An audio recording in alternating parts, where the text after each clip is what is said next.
Bum, bum, bum. Bum, bum, bum. Hey. Bum, bum, bum. Bum, bum, bum. What's going on? How's everybody doing? Let's let the rooms fill. What's going on? What's good, Kyle? What's good? Another friendship sim, baby. Another friendship sim in the mix. We got the I got the Canelo fight on right over here. You can't see, but it's on. Bum bum bum bum bum bum. I've always been blonde, dude. You know what it is? I've been spending more time in the sun. Bum, bum, bum. I don't hate anybody, dude. I hate Israel. I'm not a fan of Israel. Ah, shit. I said it already. I can't. The stream's going to be fucked. The stream's already ruined. You're fine. I don't hate you, dude. I don't hate anybody. If you think that I hate anybody, you're immature. Man, the stream's already fucked. We're a minute 43 in. Okay, well, now we're getting into some dicey territory. I'm sure you're fine. I'm sure you're all right. You got a crazy name, though. I get it. It's Benjamin. I get it. Okay, you're fine. You're fine. I'm jokes. No, if you say the word, it messes up the whole stream. They cut it, and then here's a question for you, Benjamin. How come if I even say the word, the stream gets ruined? They cut the audio. It starts messing up. I start having crazy. I wish I could say what was going on next door.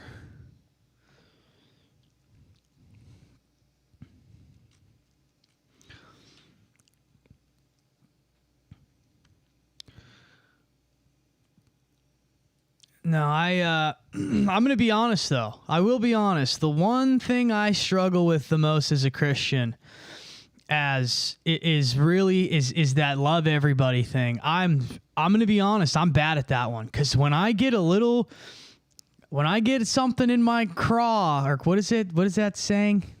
When I get something in my beak, in my caw, that's what it is. I get something stuck in my caw, I don't let it go.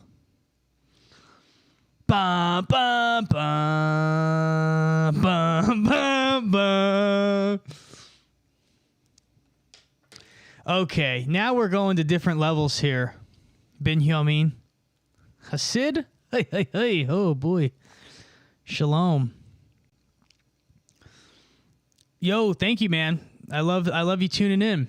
See, this is a friendship simulator. This is where we're all just friends here.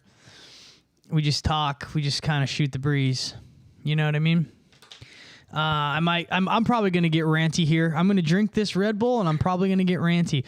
To answer your question, though, before someone had me sidetracked talking about, they're really from the six-pointed star. No, my hair is more blonde because I've been outside running. I go on these long 10-mile runs every morning.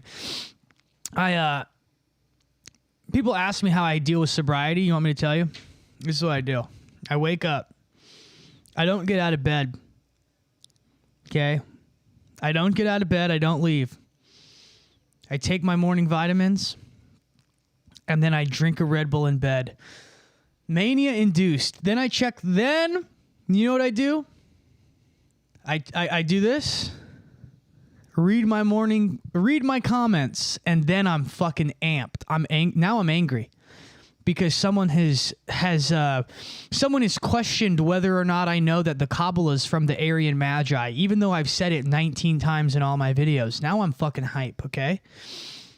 So then I see how well my breathing is through my nose. I have a deviated septum, years of cocaine abuse.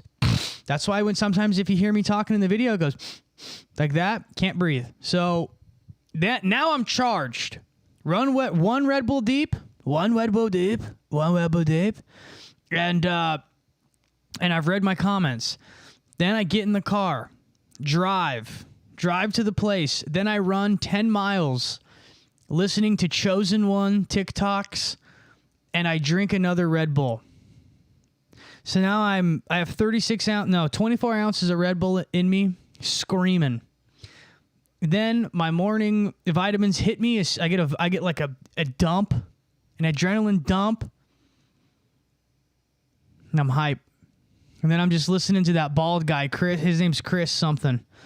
His name's Chris. Is his name Chris? His name's Chris, and he's just like, Chosen, they don't know what they're up against with you. He goes, Chosen. His name's Chris Josh.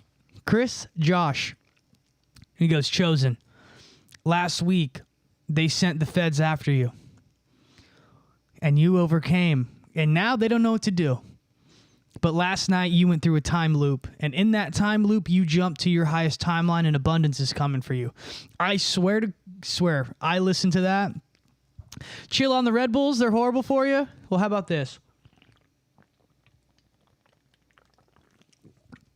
Dude, I used to be such an alcoholic, I would throw up pure stomach bile and alcohol into cups and drink it.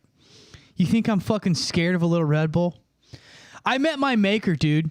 I had a massive heart attack. You know what's so funny?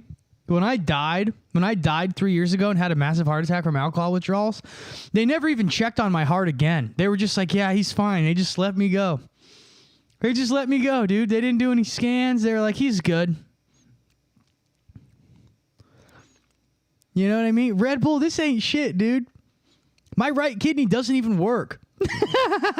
Literally, my right kidney doesn't even work. Barely works. Piss kidney stones all the time. I'm fine. I'll tell you one thing. If somebody tries to shoot me, I'll tell you what. You better not miss. In fact, if you hit me, something might happen. I might hit another timeline right before. Apparently, according to the Chosen One TikToks, I'm hopping timelines all the time. I might hop a timeline right as something happens. Someone might pull a knife on me and they go to stab me, and right as it hits me, hop another timeline. Then I'm just in another time.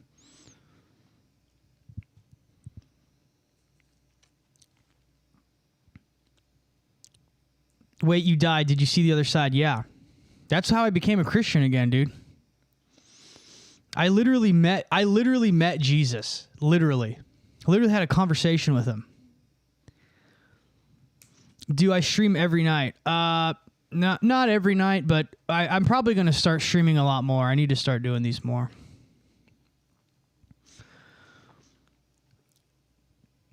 But that's how I get my day started. You know? No, just absolutely no middle ground. Manic. I'm just manic all morning. Crazy ideas. Fucking listening to Manly P. Hall books on my run. It's just, I'm just sweating, and it's Manly P. Hall talking about fucking how we're heading towards a one world order and all this crazy shit.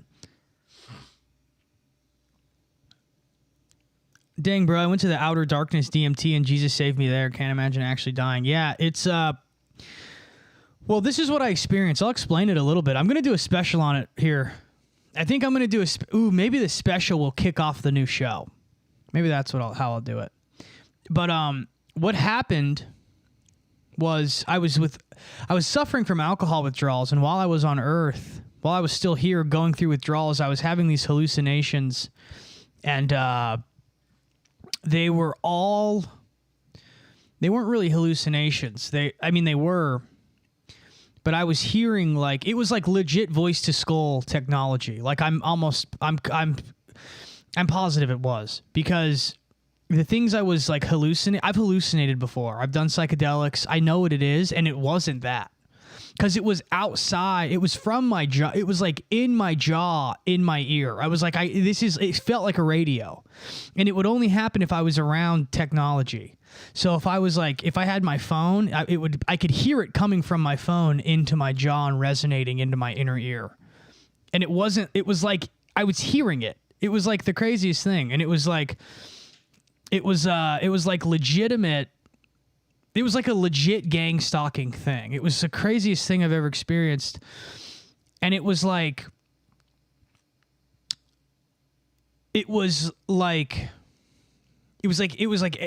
everybody around me was in on it, but I was hearing it through technology. And then I would like tell whatever my mom it was going on, and she was like, "You're like losing it," you know? And it was, I don't know. I think it was a voice to skull gang stalking thing personally, but whatever. So that happened. But so anyways, that happened for like 3 days. And then it was like also delirium tremens and all this other stuff, and I was like it was like hell on earth, literally. Like I was reliving all of the horrible things I had done to people. And I was a drug addict, dude. I was an alcoholic addict. So I fucked people over. I like cheated on girls and lied and stole and whatever. And so I'm reliving all this horrific stuff. And then at the end of it, I started like, I had a complete manic break. Like it was like 72 hours. And then I went to like a manic episode. And then during that, I started having a heart attack. And then during that's when your boy died. So, but when I died, that's when I met Jesus, and Jesus was crying. And he was like, "I'm sorry I put you through all of that," and basically apologized. He apologized. This is what was crazy about it, right? You think you're going to be in trouble, but he apologized to me for putting me through years of alcohol addiction. He was like, "I'm sorry. This is what you needed." Obviously I made my own choices, right? But he was like, "We knew you would. This is what we knew. We knew this would happen. This is what, your life was supposed to be. Your life literally led up to this moment because this is what it would take for you to choose me." And then ever since then, I was like, "I'm fucking on board. You got it." Cause I'm not doing that again. It was like a spiritual scared straight program. It was like spiritual scared straight. It was gnarly. Dun dun dun dun dun dun.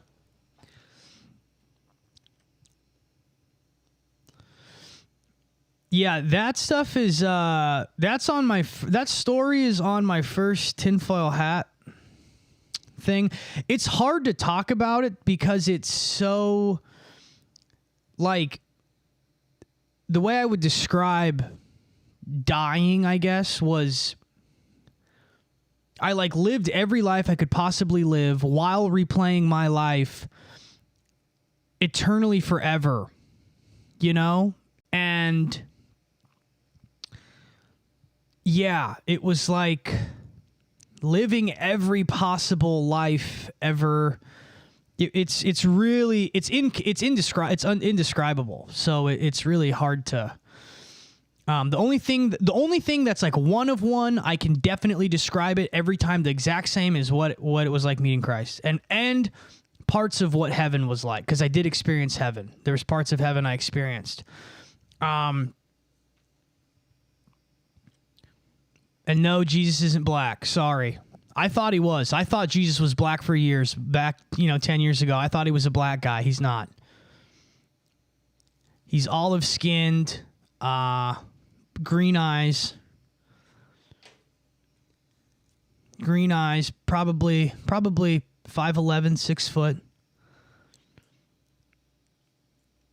Heaven was weird. I don't think I went into heaven. I think I was like on the outskirts of heaven. That's how I describe it. But it was all gold, and it was radiant. Imagine pure light that was white, but it was gold. That was the only thing I could really describe. And it was this thing where if you would think of someone, they would be there. So like I was thinking of like my uncle who had just passed away like 2 weeks before that happened, and he was there and he was talking to me. And then other people, you know, other people who had been influential in my life. I'm not comfortable talking about that. But yeah, it was like a realm. And here's the other thing, music is going on nonstop. And this is the only way I can describe it. It's nothing you've ever heard, but if I could describe it, it would be like it was so pure, it sounded digital, but if digital was natural, if that makes sense. Like if auto-tune, if we spoke auto-tune, that's how I would describe the vocals. And it sounded like, it literally, this is so stupid, this is the dumbest thing, like, it sounds like Kanye's album, like his Jesus is King album. That's what the music sounded like. That's exactly what it sounded like. And I remember when I came to like in the ambulance for a little bit, and then I came to again in the hospital. But when I came to in the ambulance, one of the craziest things was I could still hear, I was like going back and forth, and I could hear there was a EKG on me, and it was going beep, beep, beep, beep.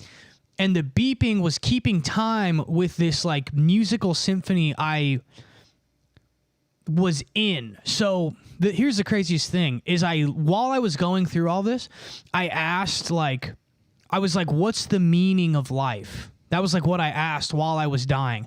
Because what happened while I was dying, I met my anima. And my anima was so the female, you know, the internal female version of my soul I met inside of myself, and we were dancing to cosmic music, literally. And I started doing this thing. I was having a heart attack, and I was like doing this thing. I was like dancing, like it was like all fucking crazy and gay. And I was dancing with my anima. And while that happened, I didn't know that was my anima at the time. This was before I knew about that stuff. I asked, it was like God. It was like, I don't know. It was God. It was everything. I was like, what's the meaning of life? And it was, everything is music. And as soon as that happened, everything became a cosmic dance for like days. So when I came back to life, I was like, everything I would move, like you're in like the universe is a symphony. And when I was so back to the ambulance ride, I was in the ambulance, and it's the EKGs going, and I'm literally like, oh, everything is music. And the guys, the EMTs were moving, and they would be moving to like work on me or whatever they're doing. And their movements were producing sound, but the sound was visual. And so I realized like, oh, everything is in a perfect, nothing is out of place. So everything is always as it should be because it's a song, right? By the greatest orchestral conductor ever, which would be God, right? Frequency. Yeah, I like a frequency thing.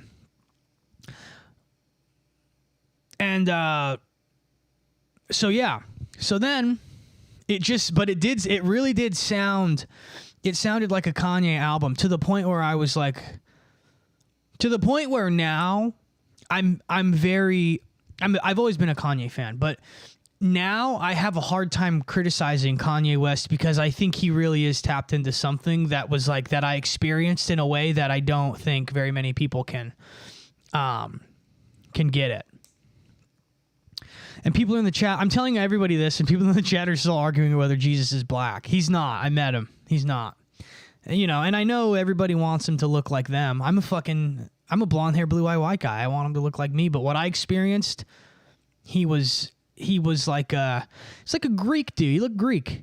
He looked like a Greek guy, you know? Canelo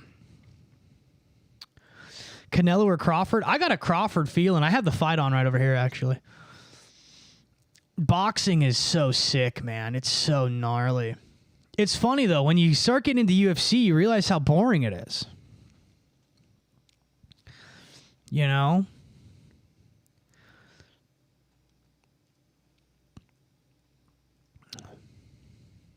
Yo, welcome to Borehorde Light.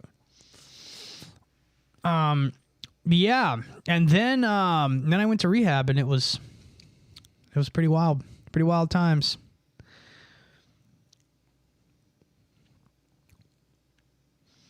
Maladjusted listens to Robert Seffer.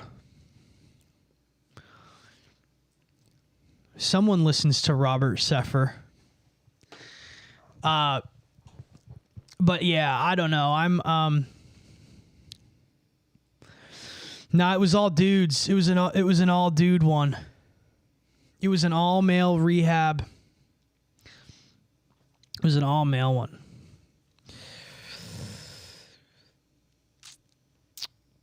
Oh, well, if I didn't have that, someone just asked what would happen if I didn't have that experience. I would have probably been dead within 6 months to a year. I would have had some sort of gallbladder failure. Or I would have had some sort of. I would have died. I was like I was saying this yesterday, and you know, I was drinking like 30 to 40 drinks a day. I was like, I'd have 10 shots to go to work. You know, like I was not a normal alcoholic. And then I did coke on top of it, you know. So I wouldn't have been around much longer. But yeah, so now I'm here, so now I got to make the best of it. Jesus gave me an auto-tune apology. That's funny, man. But now yeah, pretty crazy. It's been a crazy ride. It's been fun. And you know what I didn't realize until recently, actually, was before my manic episode, so like during this during like the hallucinations or whatever it was, I experienced something that up until recently that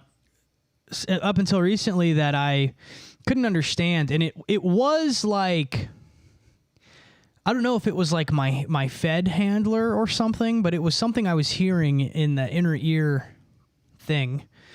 And it was describing my career post everything going on. And the weird thing is it is actually accurately described a lot of my life. It's really weird. A part of it felt like like I would describe it as a holy guardian angel, but that sounds very Thelema-y. And so I don't, it wasn't that. It was something indescribable. I really don't know what it was, but there was parts of it where my higher consciousness self was talking to myself and guiding myself. And there definitely was, this is something. No, I don't do occultic rituals. This is something, I've been pretty clear about that for a long time. This is something I don't know how to describe this. This is a part of it that doesn't make sense to me. It felt like there was some sort of reincarnation thing, samsara thing going on. I don't really know what to make of that.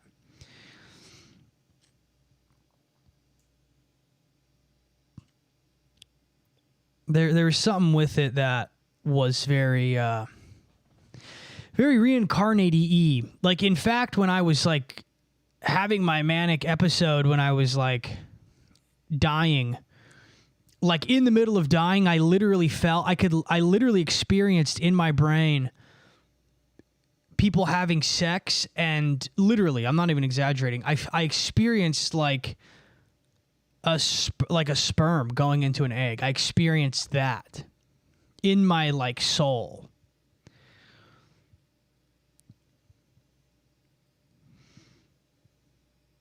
So I wouldn't. I mean, I wouldn't call it a psychedelic experience. It was like I was dying.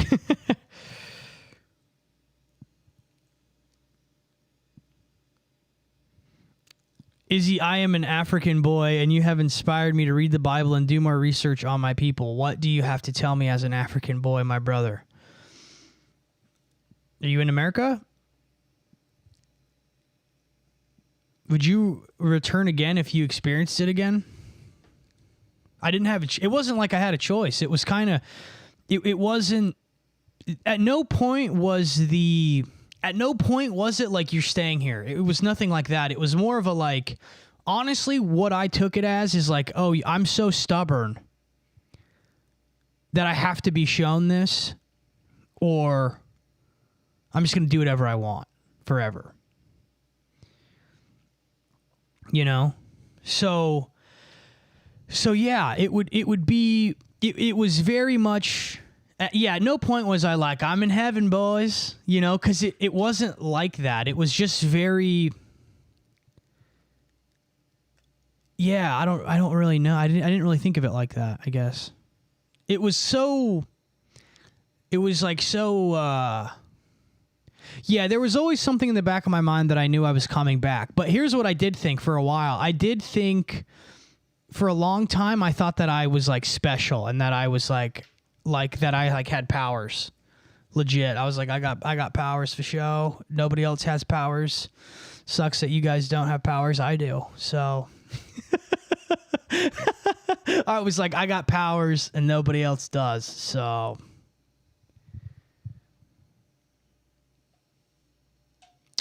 so if you're being serious about you're an African boy and you're in America and you're excited about the Bible, read John. John's my favorite book, and don't get hooked into any bad crowds.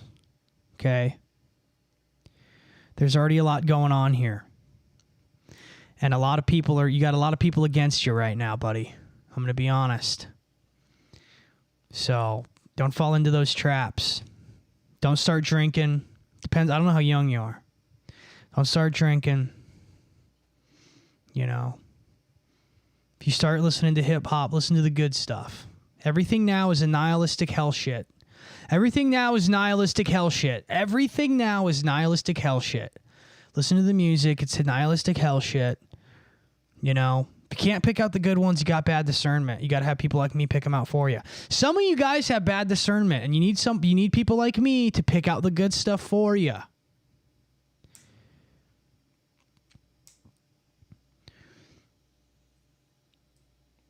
Stay away from losers. Whoever said that is good. You know, I hear like, dude, I hear this music sometimes, like this new shit. And it's like these albums like seem like you can tell it's like, cool. Oh, cool. You know, back in the day, they did an album rollout and it was like a 6-month thing. It was like, now it's like, oh, I shit this morning. I shit out an album. Fucking who cares? They don't even have, like, it's just digital. It's all digital. It's all shit. Eventually, the electronics are going to go down and no one will be able to access it.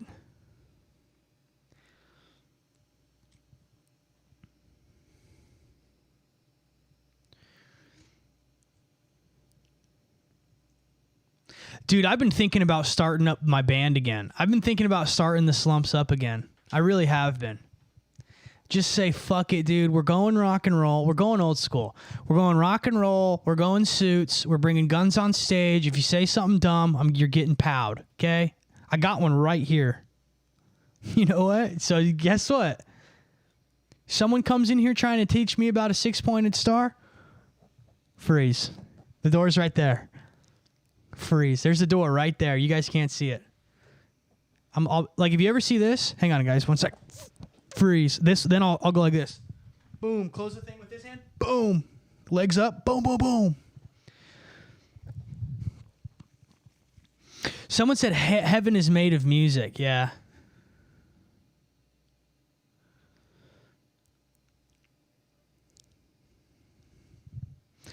Yeah, I might just start it back up, dude. I might just start it back up because I don't like...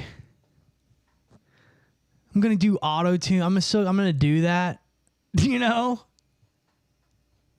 For what? It's fucking easy. I'm like making this new music. It's too easy. It's so easy. It takes 5 minutes. I go in there and I go, cocaine. Do it. Do the thing. Engineer, do the thing. Easy. Too easy. You know? Too easy. I'm already friends with the help. I'll just hit them up. Guys, digital album me. Put me in the digital tube. Put me in the digital music tube. Let's do it.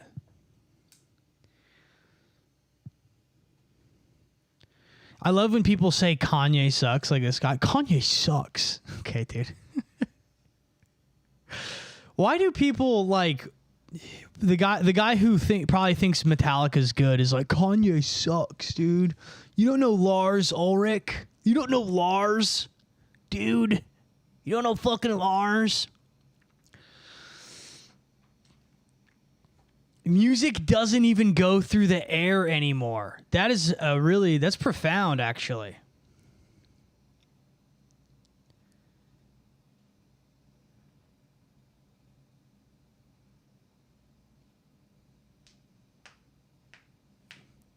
He doesn't make his own beats. He doesn't write his own raps. Okay, he's not. He's above that. He's a curator. I'm a producer and rapper myself. Dude, you're so funny. You're funny. I mean, I'm a producer and I'm a producer and I'm a rapper too. Everybody is. Everybody is now. Guess what? Everybody's a producer and a rapper now. Everybody. Everybody. You know what I mean? And I'm not trying to knock you. I'm just being honest.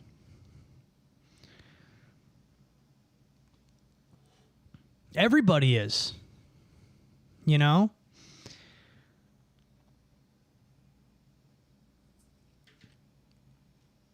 I do write anything I Oh, you don't know who I've written for. That's funny. Yeah, dude. I'm literally, oh God. I'm not going to get into it with you. I'm the real Slim Shady. Let's just put it this way. I'm the real Slim Shady. Let's put it this way, buddy. Let's put it this way.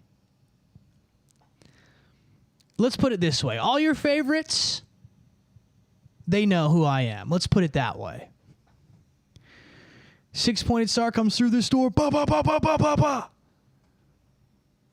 The only thing I write on my bullets is GG. Good game, baby. That's so fucked. Bust out a freestyle right now? Nah. You gotta pay me, dude.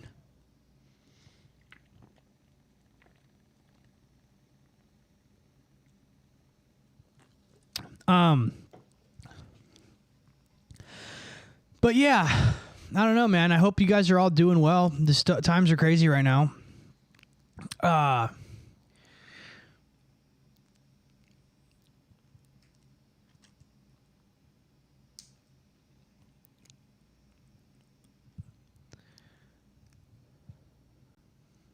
Yeah, it's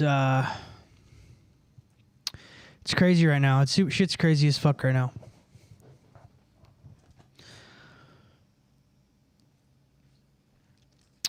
What's so bad about the 6-pointed star symbol? Well, symbols are the what's so bad about it? There's nothing bad about it inherently. What symbols and sigils are all about the intent and intentionality behind them. The Star of David originally was the Seal of Solomon. It was the way it's used now was the Shield of David. Okay, it's the Seal of David or Shield of David, the Seal of Solomon. It was actually the sigil that Solomon used to encapsulate the demons. And then originally what it was, let's see here. Originally what it was the symbol for male and female. The male symbol and the female symbol is this. This is a male and female symbol. Okay. Alchemically. I don't know which one's which because I don't care because I think alchemy is gay. But if you combine the two of them, if you combine the two of them, if you're even more gay and you combine the two of them to make one of these little gay stars, then that's what you get. So look, I'm just gonna make this super simple for you guys. It's not Israel. Stop with that. Nonsensical Webby. Stop with that nonsense trash. Israel. Stop. No. Stop. Just no. That's not what it is. Is it maritime law in here? You know what it is, guys? I think it's maritime law. I think it's actually maritime law in here. Current currency. The bank, just like the banks of the ocean. We're not doing that, okay? But no, so that's what it originally was. All of the mystery schools, all of them have to do with Kundalini. They have to do with sex magic and the bringing together of the male and the female, which is sex and orgasm. That's what the Gnostics believed that the actual story of Adam and Eve was. Was it? I don't care, okay? The Bible says that's what it is, so that's what it is. The Bible is a quantum book, so it has multiple meanings. And all the people who are going to comment, quantum actually means incremental. You're a fucking idiot, okay? That's not what we're talking about here. It means that there's multiple meanings, there's multiple interpretations, there's infinite interpretations biblically. The Bible is a self-referential, eternal quantum technology, really. So things are metaphorical and literal and figurative and whatever else. So that's what the symbol means.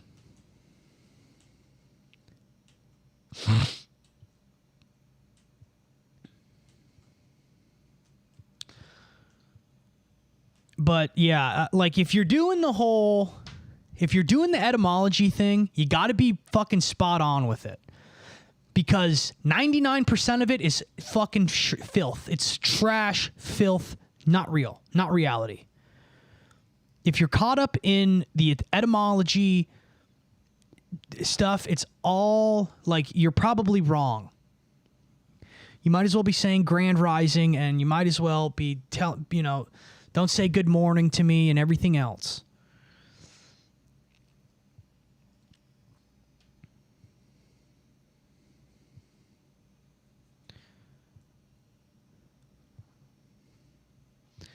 You know?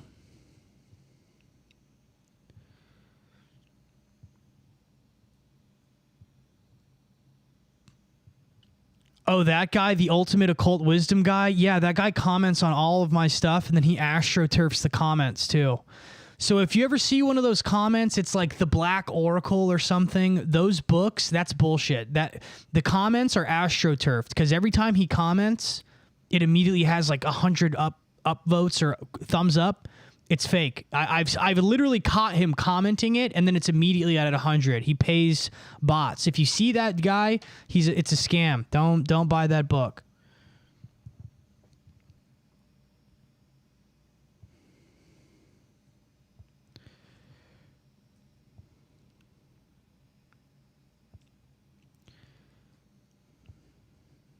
Reformed Stoic? I don't even know what that is. I'm probably nothing like him. You probably don't know any. You probably don't know much of about my stuff. Honestly, I've been doing this for like 10 years.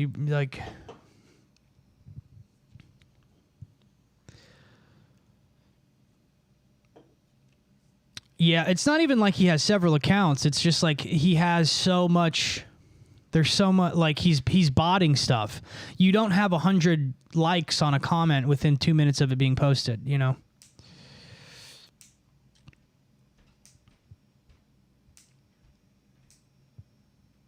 You've watched most of my catalog? You've gone back to not most of it. you've watched what's on YouTube and maybe what's on Patreon. Maybe. But there's far beyond. Far beyond. But yeah, I know you're joking. You're fine. I'm joking too. Walter Russell in the Universal One. I don't really know.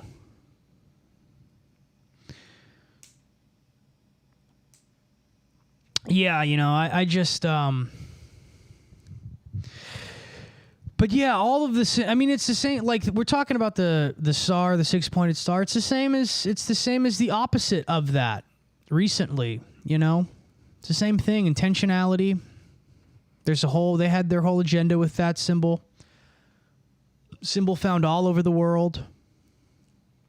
Dum, dum, dum, bum, bum, bum.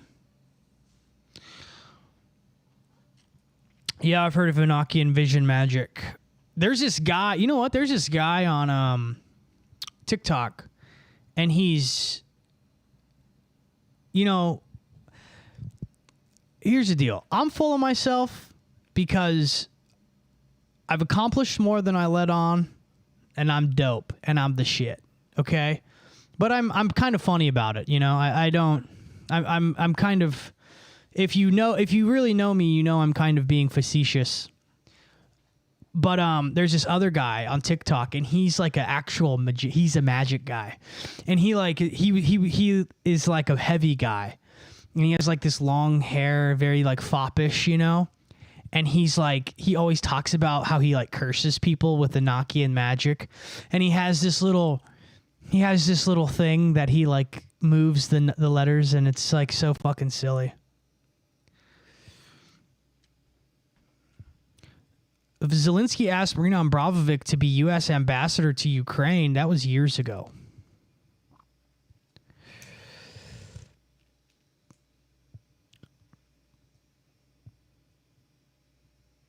Saskatoon, God bless. Yes, Malachi, God bless, brother. I think Enochian goes way back to the like 1500s. Goes way back. Well, the people who hate me say that I'm full of myself. They always are like, you seem like a real narcissist. I'll have a video about my life, and then they're like, you're a fucking narcissist. It's like, I'm talking about myself. That's what the point of this video is.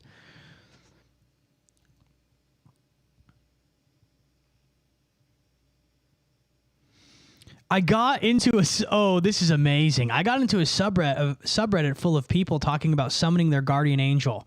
The Thelemists, their holy guardian angel. And someone was crying about how he got raped by it. That is so fucking funny, dude. Oh my God, that is so funny. There's no way, right? The Thelemists on Reddit hate me. They hate me so much. This is what's funny about Thelemites, right? Thelemites, first of all, I have a very good understanding of Thelema, and I've been very respectful. If you've watched anything of me describing Thelema, you know, about a year ago, I would come at these occultists very hard and very harsh, and I would be a dick. And I realized that's not the way to go about it, right? The way to go about these things is to be kind, talk about it part and parcel, and to be respectful, and to just say what it is, talk about what it is, and be honest, because honestly, this stuff's gay, and it's for people who try to summon holy guardian angels that are going to rape them. That's what it is, because that's what happens, right? But, you know, just here's the deal, being nice about it and explaining it nicely. These people, I had someone comment on a video of mine, the way you talk about Thelma, he kept calling it Thelma. Thelma, guess what? You've pissed off a bunch of Thelmas, and guess what? They're after you. Good luck. GG's, baby. 6-pointed star right this way. Bam! There it is, right? You know, but it's I don't know. These people are funny.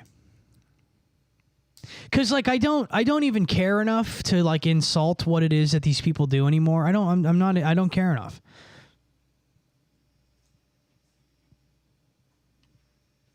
I don't hate the occult. See, this is like you're 2 for 2, nonsensical Webby. I don't hate the occult. Why do you hate the occult? When have I ever said that?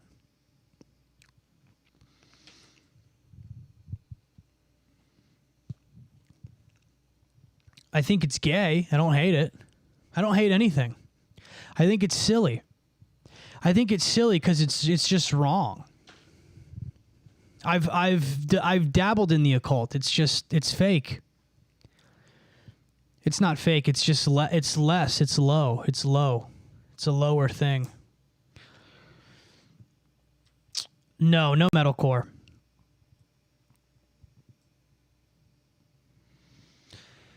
It is silly, and it is evil. It's it's one of those things where it's more serious than people think, but it's also more silly than people think. It's kind of like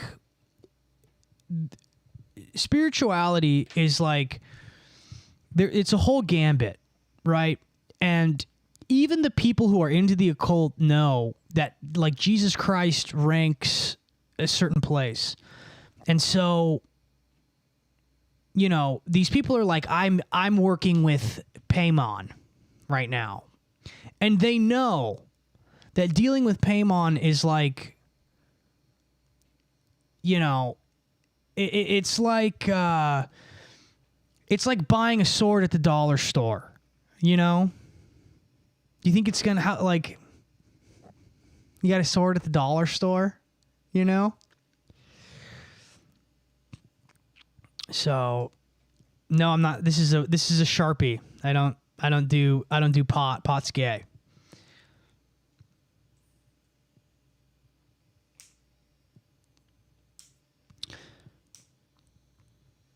It's funny. It's so funny, right? Okay, so speaking of we're on like a real symbol kick today. So the pentagram, we're talking about symbols and whatever. And the pentagram, okay, really, it just means the elements, including aether and spirit, okay? There's like this person, there's like these, these trans, like, witches or whatever they are. I don't know what they are. They don't know what they are, but confusing. And there's this one, and she had these like they had these earrings on, and it was an upside down pentagram. And it's like the pentagram in and of itself represents a certain thing. It represents the all, it represents the elements and aether. So if you're going for it occultically, right side up, it represents, it's not bad, but it's not good. It's not bad. It's like a pagan thing. It would be like having like an earth earth sticker, like earth, it's earth. It's like all, and they have, and like the person had it upside down, like upside down earrings. And it's like, you're like hating all, you're inverting all, like they don't even understand it.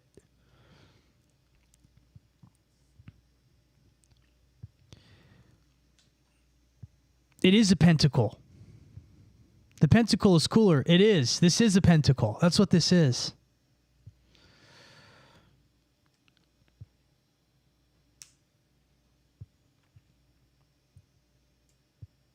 Why is weed gay? It beautifies the mundane. It makes nothing interesting, Your brain is a supercomputer that is like infinitely more capable than any computer. You can think of anything. You can imagine anything. You can literally sculpt your body into whatever you want it to be. You can go and exercise and run. Dude, I'm a normal guy. I run 10 miles a day. I'm in like no shape, really. I'm just a guy, Like your body is so capable. Your mind is so capable. And when you put things in it like weed, that's like silliness. It's like being silly. Time and place for everything, right? Time and place. But I think that there's a lot of people use weed as a pacifier to life. They use weed as a pacifier to reality. And some people need that pacifier because they have depression or whatever. Get over it. I was a fucking alcoholic I was an alcoholic cokehead for 10 years. I started taking legit Oxycontin when I was 14 years old. I was addicted to prescription opiates as a teenager. Right? The first time I ever got high was off of Vicodin. So I was 14. And then I took them for a long time. Okay. I know what being high is. I smoked weed. I get it. You know, it's just, you know, whatever. I don't think everybody needs sobriety, but I think people don't just, they don't have discipline, you know? Someone said, why did the Jonas choose a hexagram? I went over it earlier. You can re-listen to it. I went over it earlier. You can sculpt your body into it. Yeah, you can. You sound like a Florida man now. Opiates. Yeah, opiates are right. Yeah. But also, like, weed for me, I go into psychosis if I have weed. I can't have it.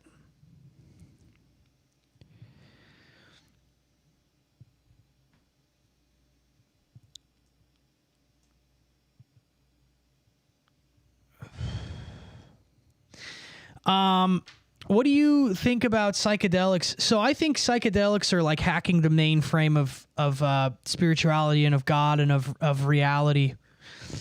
I think, you know, I think that you can microdose shrooms. I really do. I think that I don't know if it's okay. I think you can to get your head right a little bit, but very small. I'm talking like a 0.01 or whatever of a gram. I don't even know. And that's for like depression stuff maybe. But yeah, I don't know. I'm just the thing is you can get to psychedelic states sober with nothing, with like fasting and with meditation and stuff, you know. How does one quit an addiction? Do you need to die? You might. My goal is to be a psychedelic shaman running a commune. Well, what kind of shaman? What kind of shaman are you going to be? That sounds like a grifty shaman. I bet you if you were doing as many psychedelics as you should be, you wouldn't want to run a commune, because why? So everybody can know I'm the leader. I want to run a commune. I'm not making fun of you. I'm just joking in general. I want to run a commune because I need everybody to know I'm capable of being the boss. I can't have more than 20 people here, though. I'll start forgetting names.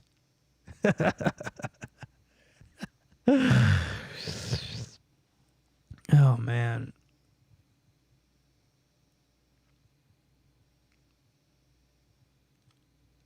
Someone asked about opiates and music. Yeah, is it cool if I start drinking lean so I can be like the other rappers? I want to be like Dave Blunt's.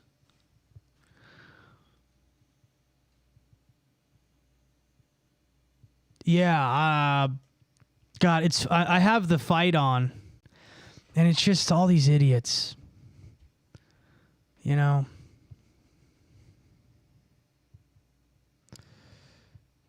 Macaulay Culkin's there. Ooh, he's with Dana Song. No way. Not Dana Song. That was a girl I went to fucking elementary school with. What's her name? What's the girl's name from Sweet Life of Zach and Cody? Mimi Song? What is it? What was her name? Brenda Song. Brenda Song. That was what it was. Dana Song was this South Korean girl I went to elementary school who could draw. She could draw so well. I thought she was so cool. I love Koreans. I think they're so cool. I think we need a little bit of that snappiness in the United States. Koreans are real, you know, when they light a match, they fucking light that shit. We need a little bit of that.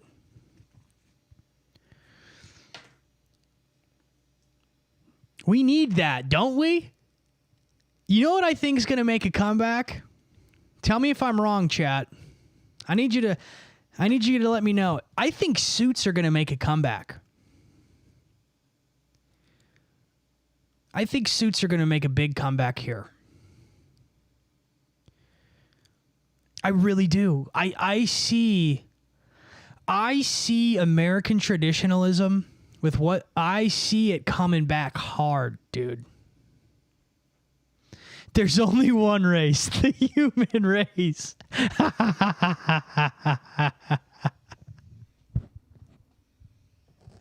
Dun, dun, dun, dun, dun, dun. When the fucking when that comes in.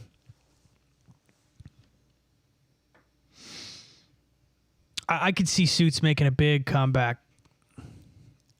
Nonsensical Webby, I didn't like you at first. You're coming around. You're a little shit starter, though. Thoughts on the LGBT? This is what... So I've been trying to come up with... So I'm writing the book, right? The book has a sick title. It has such a sick title. So this symbol... Right, that's what's on the cover of the book, because that's the symbol of truth. I'm trying to make that the new sigil of truth. I'm trying to inject that into the symbol lexicon and shake the Western public's mind and scream into it. There's a Kabbalistic reality that's raping your fucking life, right? And I don't even know what I was talking about. I lost it. Dun, dun, dun. I completely lost what I was talking about. Ba-da-da. Ba-da-da. Bum, bum, bum. I'm not using sigils, not at all. That's just my symbol. That's my new symbol of truth. That's my symbol. This is you want to know Izzy's symbol? That's my name. That's my literal name. If I could change my government name to that, it would be that. Oh, yeah, my thoughts on LGBT. Yeah, so this is like, because I was trying to think, because this is getting to a point where people are going to be asking me, are you a Democrat? Are you a Republican? Are you this? Are you that?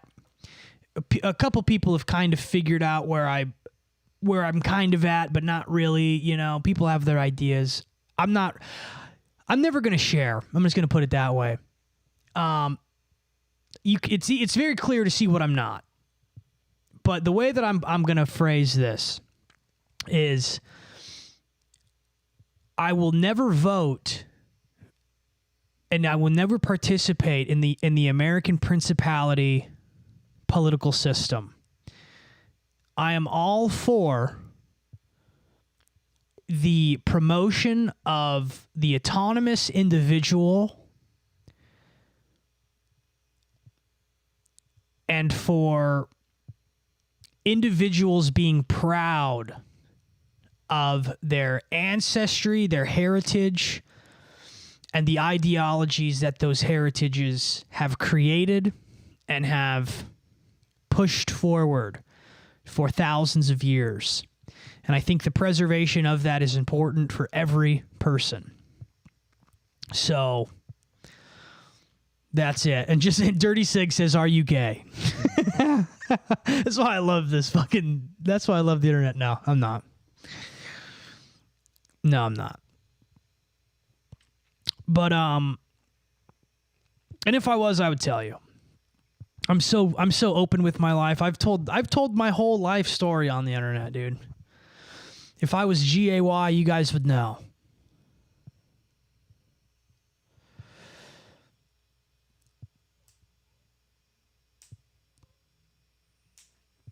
It's no longer political two-party. It's schools on how you think about AI.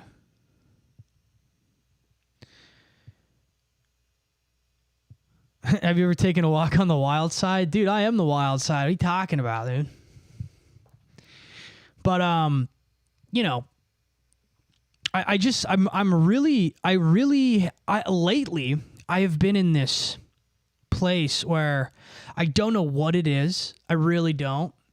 I'm like, I don't know why. I was never raised like thinking about my ancestry, right? Like my great times 10 grandfather is Cabeza de Vaca, right? Alvarez Cabeza de Vaca. And he was like a explorer. He was a Spanish explorer who came over here. He came over here with 300 men. He ended up leaving with 4. He was shipwrecked. He was like tortured and crazy stuff by natives and all this crazy stuff. And I didn't even really know this until I was like 19. Like, why would my family never tell me this, right? Like all this cool history, cool ancestry. One of my uncles was one of Walt Disney's best friends, and he was an animator for Walt Disney. He was a German guy, you know, in like the 30s. Why did no one tell me? Like, I didn't know these things, you know?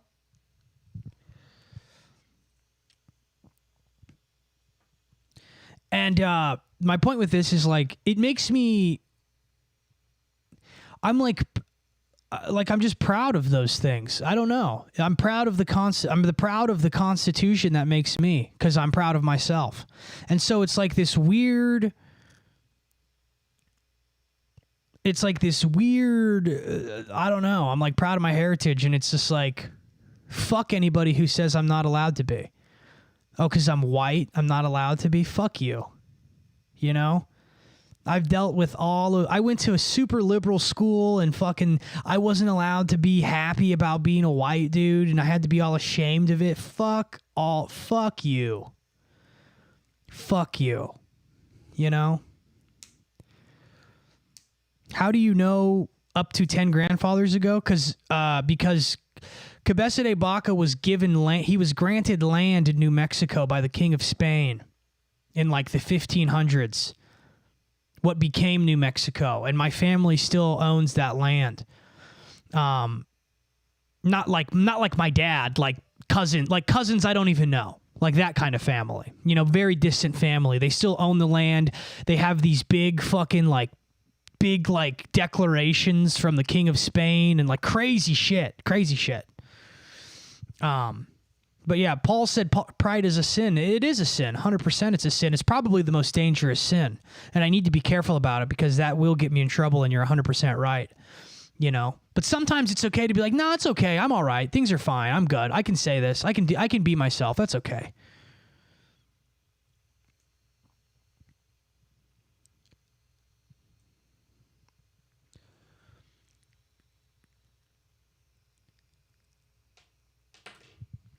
This isn't going to help the Fed plant allegations.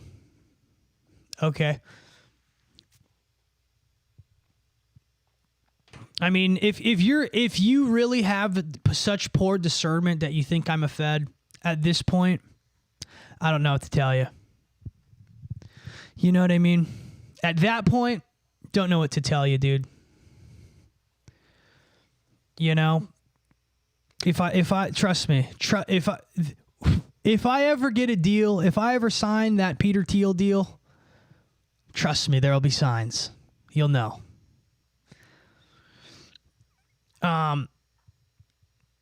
Yeah, people saying, yeah, you guys are saying you're messing with me. Here's the thing, though.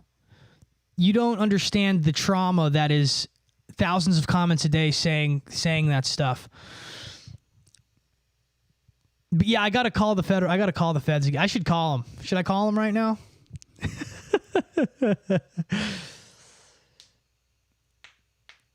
Is that why you fall to your knees every time you see a big, beautiful Latina Izzy? Your ancestors are calling to you, it seems. Oh, yeah. Oh, yeah. The sun rises. It sure does. Bum, bum, bum. I'm at this point now where I'm like, I want to double down into this, like, not even really streaming, but just this so much. I don't even know if I want to do music anymore. And I know I should, because the music is what makes me still have fun, you know? But I think what we're going to do next year, 2026, put this in your calendars. I don't know when. Probably spring. We're doing a tour. We're doing pop-up shops. We're doing pop-up shops with, like, obviously t-shirts and whatever. But then I'm going to do a lecture and then a show after. So it'll be like a lecture, and then it will be like a show party, just like a big show party. And just rent out like a warehouse for like a night and just do huge parties.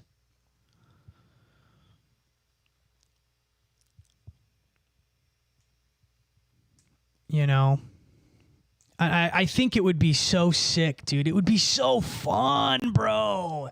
It would be so fun. And especially too, like I'll be like the chaperone because I don't drink and like I don't party. So I would just be like, I'll be like fucking the Great Gatsby, walking around like, hey, how you doing? You know, shaking hands, kissing babies. I mean, if you bring a baby, that'd be weird.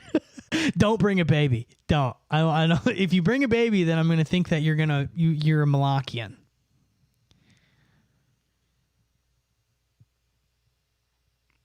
Yeah, and if you save up some cash, it'd be cheap, dude. It'd be like fucking $15, $20 or something.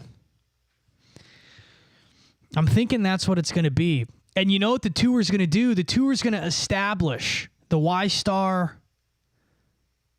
Can't say the name of it. Someone will steal it. Chapters. Set up a local Ystar chapter once a month. You guys get together. You drink some tequila and you all talk conspiracy. Practice your free speech. Practice your First Amendment right. If anyone's glowing, you fucking beat them up. No, I'm just kidding. No violence.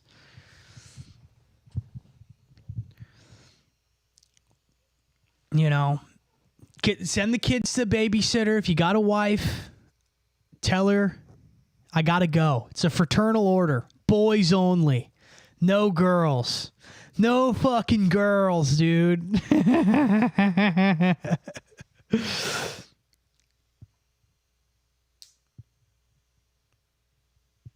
Like, I'm serious. If you're down to, if you are down to start a local Ystar chapter, send me an email. Because I'm actually serious about this. That's why the site's down. The site, we're remaking it. Dude, everybody's allowed, of course. Everybody's allowed.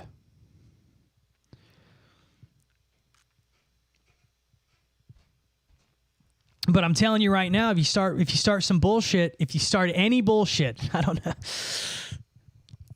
How about this? We'll let you in at first, and we'll see. You start getting uppity, we're gonna have our own Havara agreement. You'll be out of there. You'll be gone. We'll send you to the. We'll send you next door. Email. My email is izzynGriffin@gmail.com. I'm being super serious. If you want to do this, I'm being super serious. This is me and my manager we have a meeting this week to talk about all this stuff.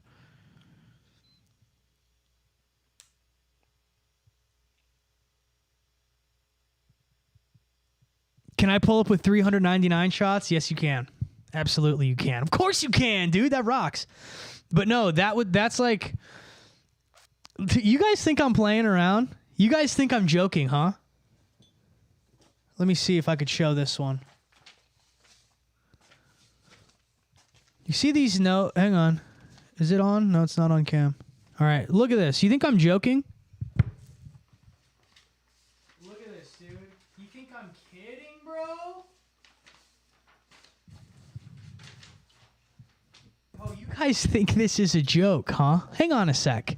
Hang on a second. Let me show you. You want to see what's really going on, boys? What do you do in your free time? You want to see what I do?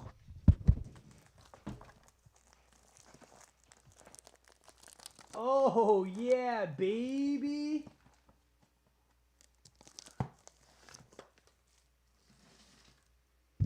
Ba, ba, ba. Come on. That's some. Yeah, I handwrite all my notes too. Because guess what? No one's getting into the computer and taking my stuff. Not going to happen. Why do you think I film on VHS? You think I don't have this stuff planned out? That's the codex. That's the codex. You guys, there's a lot going on here. You're a part of something massive. You are in the early stages of something great.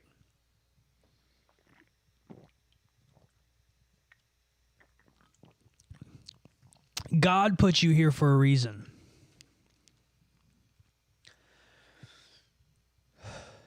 I was here. Dirty Sig said I was here. Dirty Sig is the one who made sure I was not a homosexual, so that's good.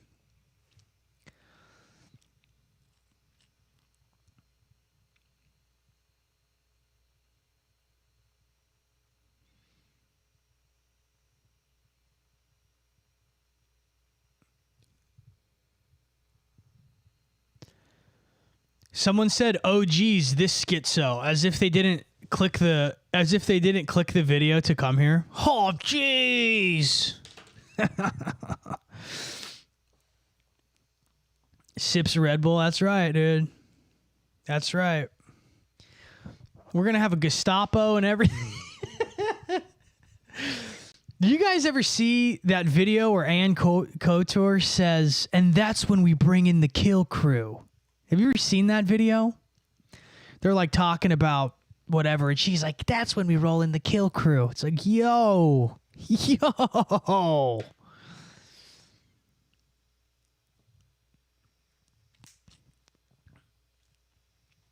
I would definitely host my own festival. I've been invited to perform at one.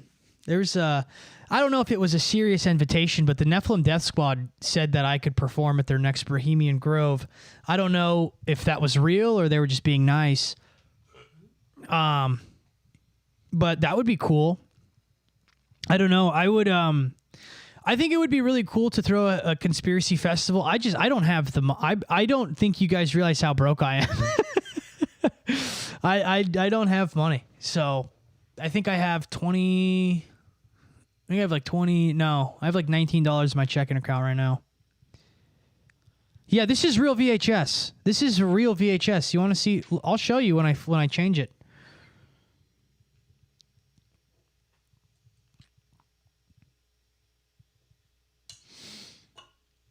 No, yeah, and Nephilim Death Squad's great. Those guys are awesome, dude.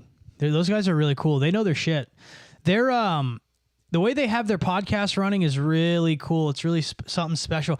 I was thinking about, me and my cousin recorded an episode of Heads last week, right after we found out about the Charlie Kirk thing. So it was kind of a weird.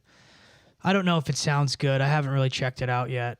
But Nephilim Death Squad got me motivated to kind of bring back Heads and to do Heads again in that manner. But I don't know. There's a lot of logistical things with that are kind of difficult, and I have to kind of see. I got to take this sweatshirt off. It's way too hot. I'll be right back. I'm turning on the air conditioning. It's too hot in here.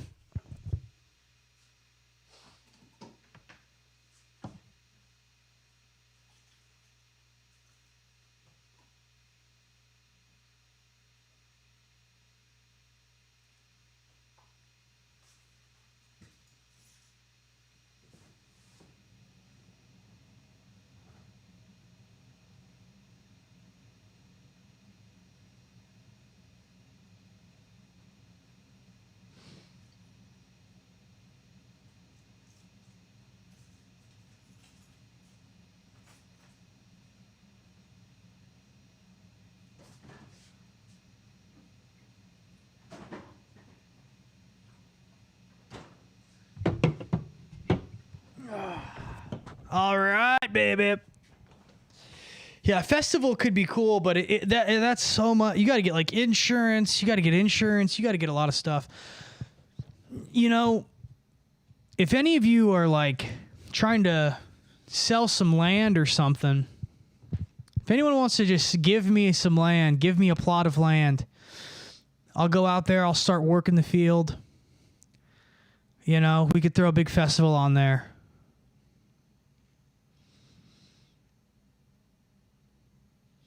Dude, you should hold a conference in the conference room in the sex trafficking hotel where I used to work. Where'd you used to work? That's crazy.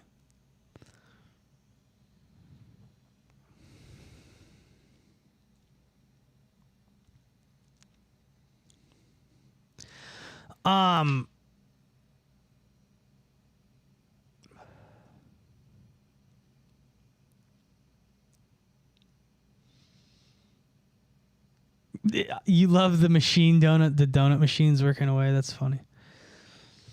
Yeah, I think taking back your autonomy is very important. I think the internet has removed our autonomy. That's in part why I think that the chapters thing is a good idea, because here's the deal. Here's the thing. Everybody's like worried, like, oh, the feds would be, if they're gonna we already have Palantir, okay? We were already being monitored and watched. We've been being watched by the NSA at least since 2011. 2011 is when Snowden came forward. If we didn't know about that, we wouldn't even know about the NSA, right? Or if he never came forward, we wouldn't know about the NSA. You see what I'm saying? The NSA had like the biggest black budget fucking budget of all time, all the other bullshit. So they're already listening to everything we do. It's all on the internet. They already know. So the point would be to become a physical presence within your city. To become a physical presence, an IRL presence of we are individuals who question things and promote free speech and free thought. And if you don't like it, whatever. You know? Oh, the feds are going to... They already know. They are... Like, what are you talking about? Every Discord is... I ran a Discord for a fucking sketch comedy show that had feds in it. Literally. That has been confirmed. Like, actually. Not like fake, legit. So it's like, who cares? That's what I don't understand. People are gonna. What did Genghis Khan do? Genghis Khan brought together all of the tribes, all of the nomadic tribes of the Mongols. Think about if somebody was to bring together all of the conspiracy podcast communities. Then you're a force to be reckoned with. You're telling me if 30 people got together from your local community and they sat together in a fucking community center, you wouldn't be able to tell which one of them was a federal agent? Come on, dude.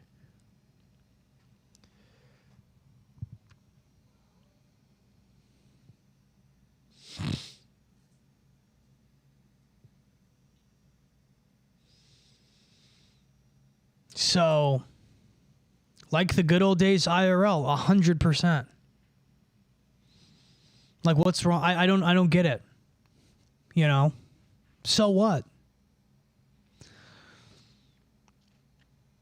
And it's for no other reason other than to practice the First Amendment and to just create communities where, oh, you know, my car broke down, I need fucking something or whatever. Anyone know a good mechanic?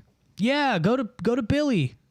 Fucking whatever. You create there's no sense of community anymore. I don't know if any of you have, you know, this kind of thing leads to isolationism. It leads to tribalistic thinking. It leads to radicalization. It leads to individuals who are alone, you know? I don't know.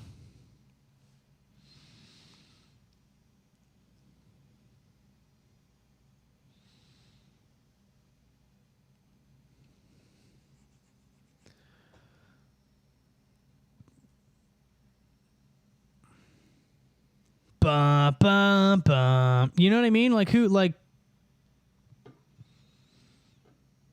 Ystar, California. Yeah, dude, I'm gonna start throwing things in LA. Definitely starting things in LA. For sure. And dude, here's the thing. It might take 50 years for it to like really be gone. But trust me, guys. Trust me, dude. You could really, I'm telling you.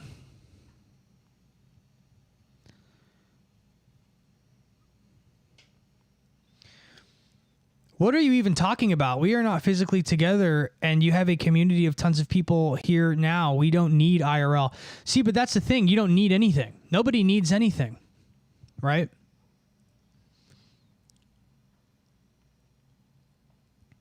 I was like the guy yesterday who like kept arguing like about how you don't need Kabbalah, even though Kabbalah is a inherited, like the whole point of Kabbalah is to understand the Torah. And I never said you needed it. The thing I was talking about the point of my book, right? And the guy's like, well, you don't need it. Well, it's like, yeah, you don't need it, but if you know it, it becomes another tool in your arsenal, right? You don't need to go to church, right? I can just read the Bible at home. I don't need to go to church. I don't need to go to the grocery store. I can just order all my groceries. I don't need to go out and try to meet women. I can just do it on Tinder. You know? There wouldn't not be streams. It would just be something once a month you would just go to do. Or whatever. Once quarterly. Once every quarter.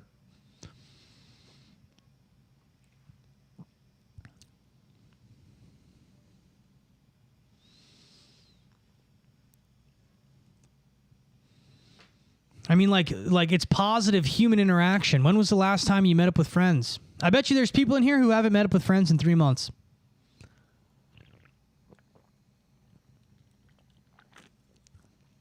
I bet you.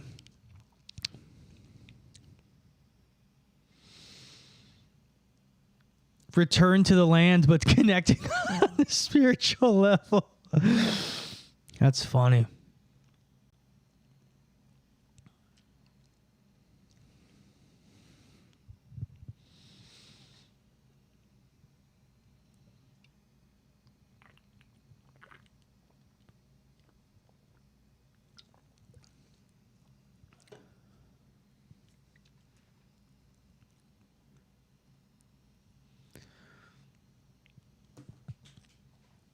Kabbalah is not the femininity of God. Whoever said that is wrong. That's not what it is at all, actually. The femininity of God, I could see where they're saying that, though, because it's Kabbalah could be like the scientific explanation to Holy Spirit, I guess, in a weird way. I could see that. It's like the Jewish Holy Spirit, kind of. I could see that. Kabbalah is a scientific explanation for God. That's what it is. It's a systematization of God. That's what Kabbalah is. It's a science of God. And the science of God, it becomes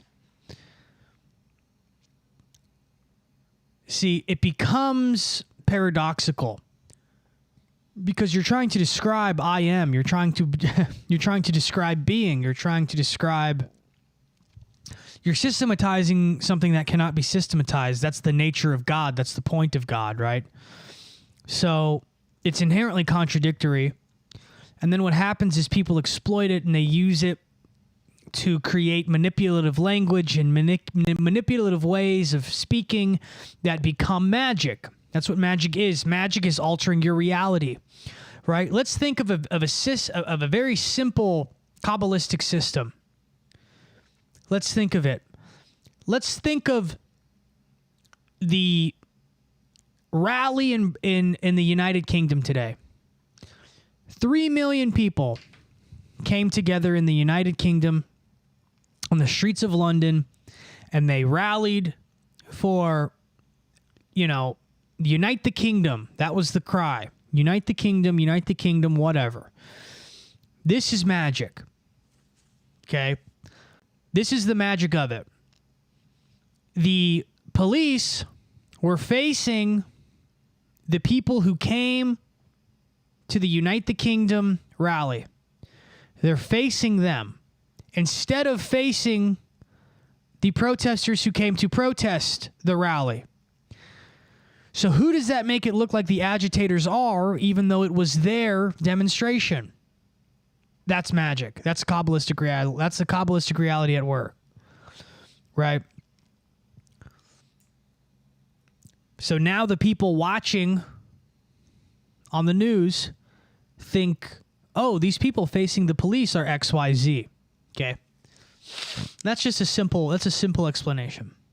Another explanation would be like,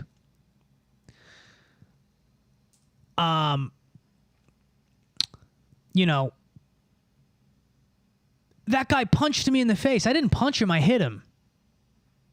Okay. Using language to alter reality is a Kabbalistic. It's Kabbalistic. Right?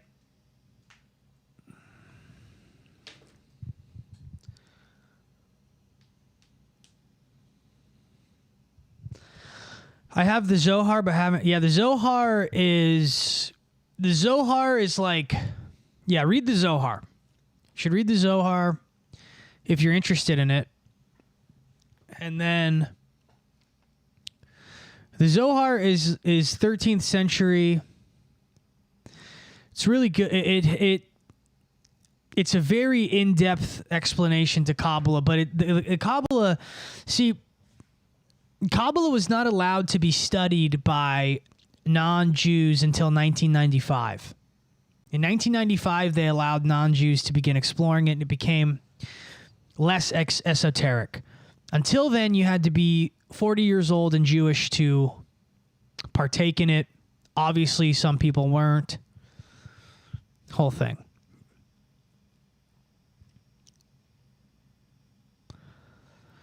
A clifothic pressure release is... Are you referring to my notes? The clifoth is the tree of death, which is the inverse of the tree of life, the Kabbalistic tree of life. So the pressure release is... Kabbalists believe that you actually need to sin in order to... Kabbalists literally believe you need to sin in order to be better.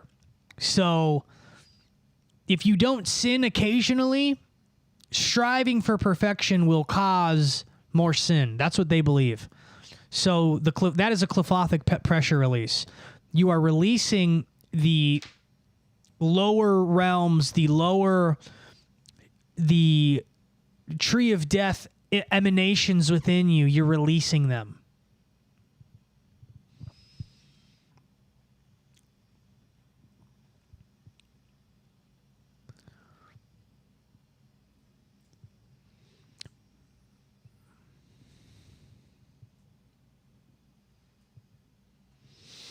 Your audience is half trad warrior, Aryan warrior users, and half wagey SoundCloud rappers. I know.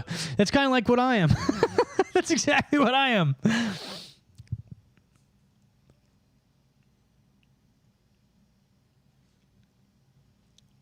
Can I say this? They had more occult stuff in Hollywood Video and Blockbuster than they do the internet. It's actually kind of a good observation in a weird way. That's a good observation in the wrong way than I think you're making it, but you're kind of onto something there. That sounds like Sabbatean Frankism, which is... it's not Sabbatean Frankism. It's not at all, actually. But I get what you're saying, and I get what you're thinking.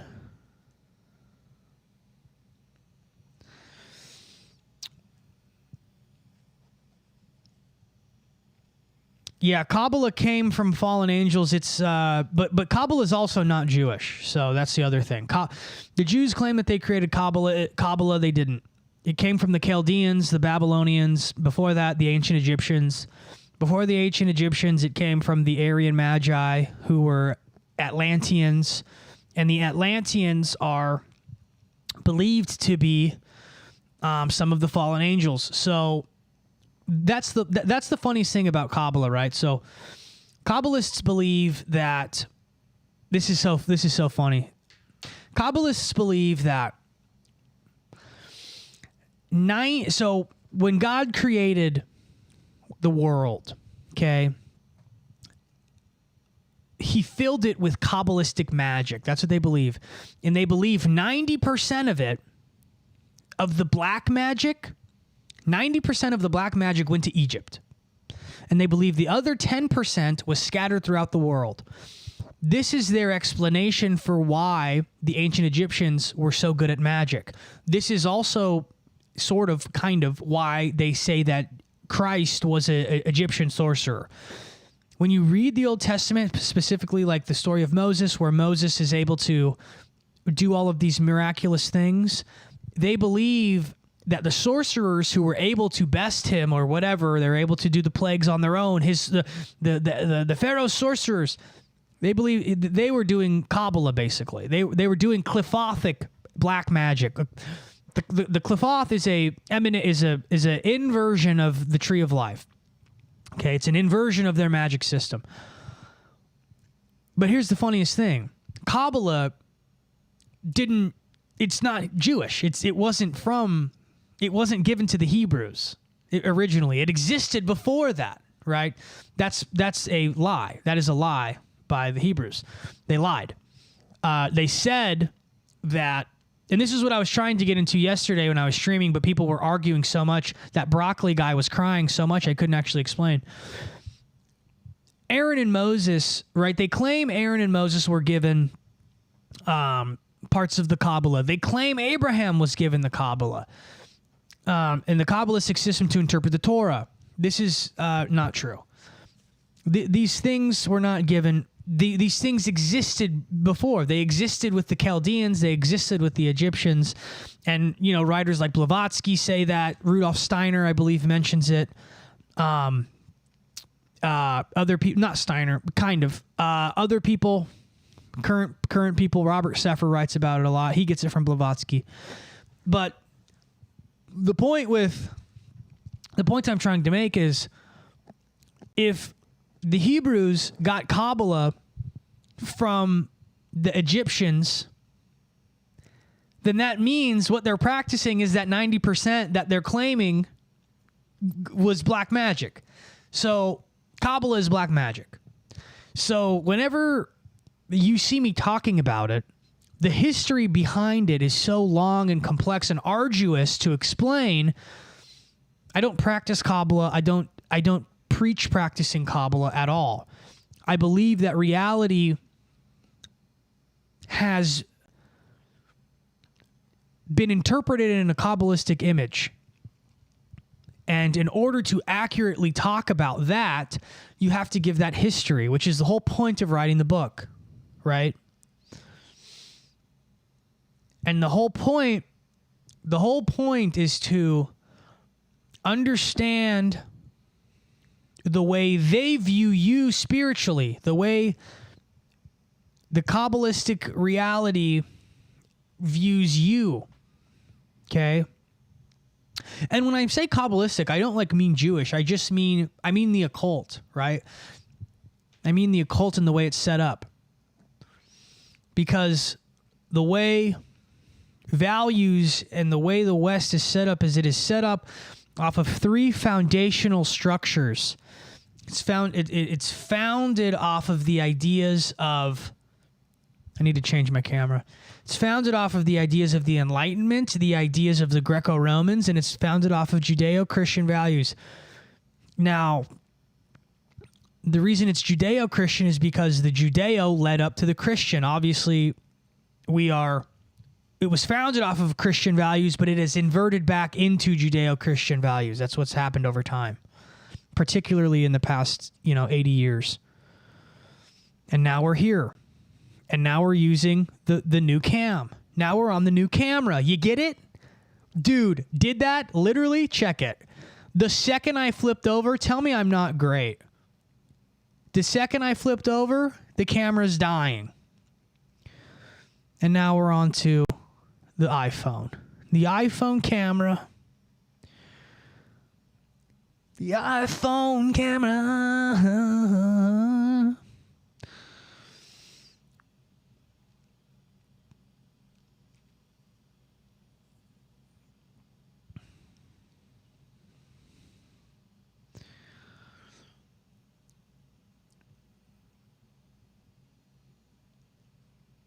Do you know how hard it is to make a good rock album? No, it's easy as hell, dude. Go listen to the Slumps. What's the name of it? I don't even remember.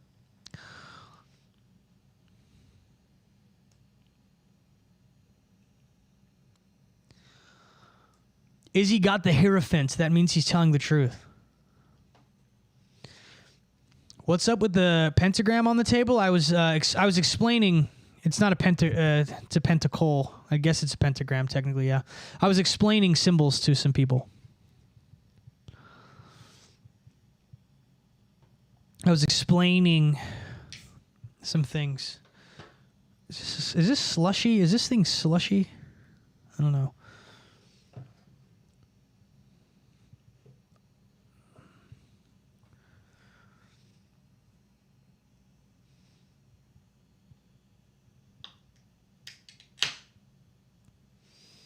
It's a denial, or as you say, inversion of the ultimate divinity of God and the Trinity. Yeah, it is. It's I mean, because what it is, right? Like think about this. Think of yourself. Think of how complex you are. Oh, thank you, based Kothar. Thanks, baby. $5 for a pentacle, right? Nice. Think about how complex you are as a person. Now imagine if, like, okay, let's do the tree of Izzy, right? I'm a complex guy. I'm a recovered alcoholic. I used to play football. I was like a highly recruited football player. What else? I was a legit rock star. You know? Like there's so many different parts of me. And to systematize it in a way would be weird. You know? It's kind of like not fair. Kind of depends on how you're doing it, I guess. Is that right? That's not totally right.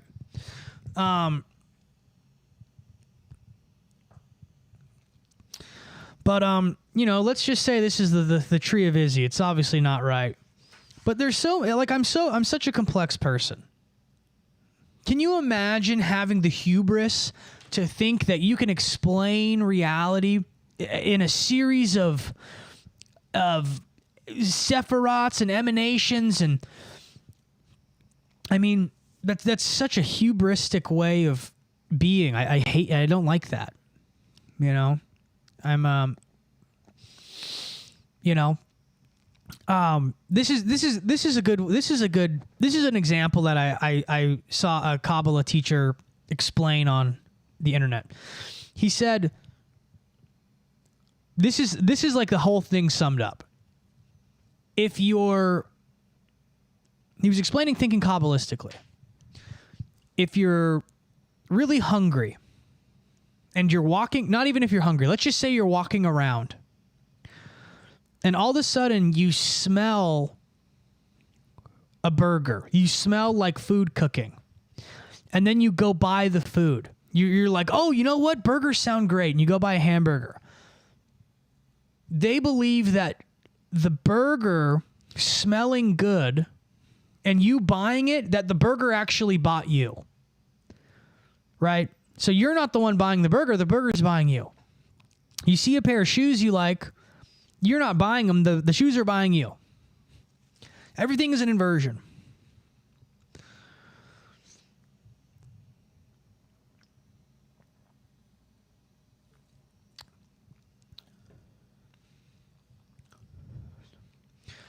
I heard his dad was the Doors singer. No, that's my grandfather. I'm a washed up rock star too, man. I thought you were a rapper producer, brother.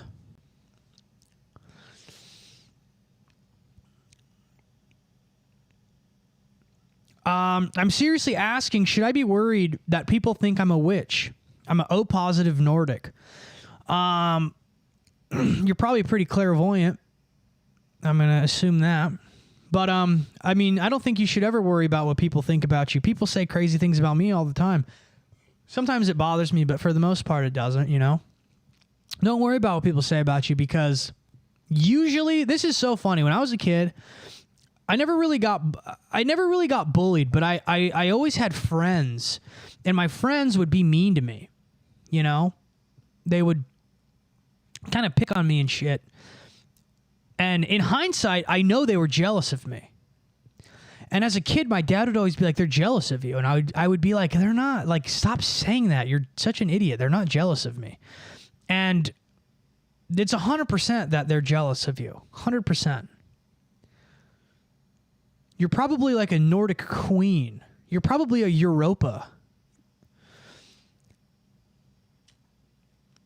How do these secrets get out? Okay. That's a great question, actually. I'm glad you asked that. So I have a video coming out, it'll probably drop next week. It's about how esoteric knowledge works. The way esoteric knowledge works is you can think of everything as an iceberg. Everything is an iceberg, okay? everything's an iceberg. And when you have an iceberg, what are the parts of an iceberg? There's the parts that are above the water, and there's the parts below the water. And just like with what happened to the Titanic, or what they say happened to the Titanic, is it's not about the little thing it hit up top. It's about the big thing at the bottom. Well, esoteric knowledge and knowledge in general works the same way. It's actually just like what I was talking about with Kabbalah, right? Where it's like, imagine trying to explain God. Okay, it's a very difficult thing. Imagine trying to explain yourself. You're very much like an iceberg. There's a side of you that people see, and then there's a side of you that people don't know or don't understand, and maybe there's sides of you can't even understand and you can't even explain. Well, the way this knowledge gets passed around and it gets out is just like with this symbol. I've talked about this symbol a lot, and how this symbol to me is it's a symbol of truth, and I've explained the different meanings behind each symbol, right? Most people will see that hat and they won't know what the symbol means. So they might ask. And when they do ask, I'm going to give them an answer that doesn't fully explain the things that I've talked about on this channel or on this thing, right? So now this guy knows that there is a brand called Ystar, and that I run it, and that it means truth or whatever. He doesn't know what the actual 5-pointed star means. He doesn't know what the Y means. He doesn't know that it's actually a mutation of a Nordic rune and what that Nordic rune historically means. He doesn't know all of those things, but he does know what it means, right? So the same way this symbol actually is a complex iceberg of information, he understands the exoteric side of that information. So you could say the exoteric information, okay, of the Y star symbol is what I've told this guy, right? That's what he knows. But underneath the surface is all of this long explanation that I've given.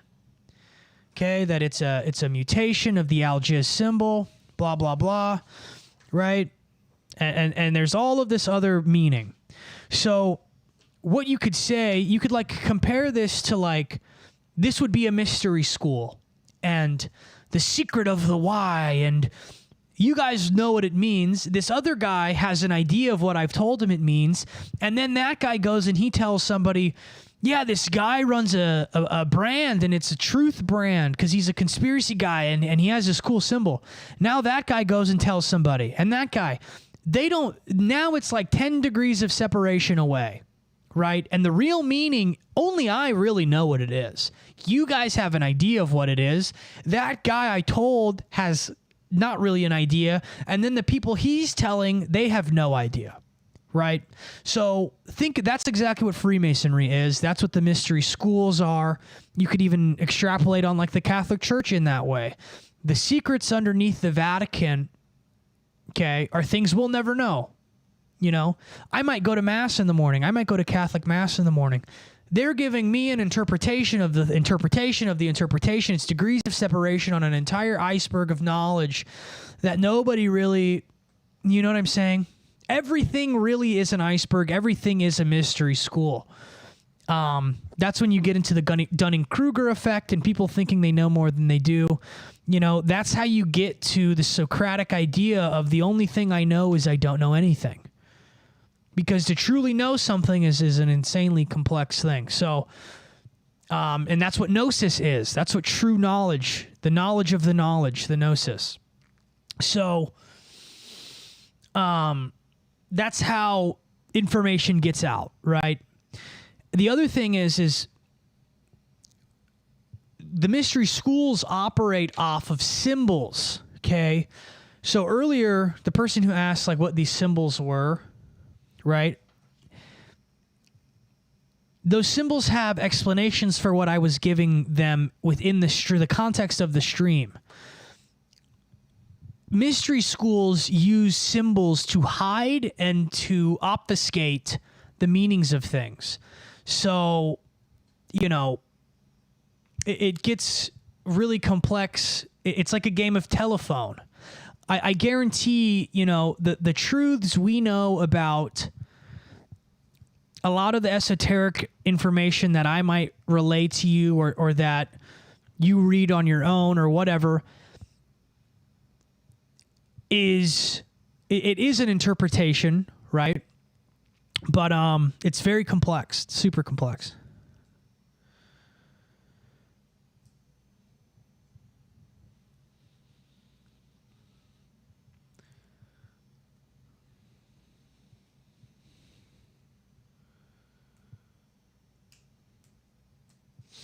Yeah, I would just I'm going to be honest though. I'm really skeptical of a lot of YouTubers, a lot of esoteric YouTubers. I'm really skeptical of them. A lot of them. I was saying this before. If they ever start going into like, and then they worship Baphomet, just get out of there. Get out of there.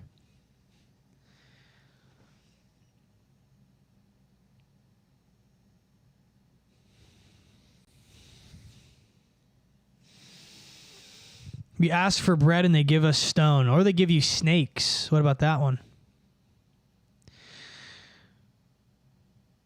Nobody can get big as a musician or any creative if they don't know anyone who pushes mystery school stuff. That's I don't think that's true.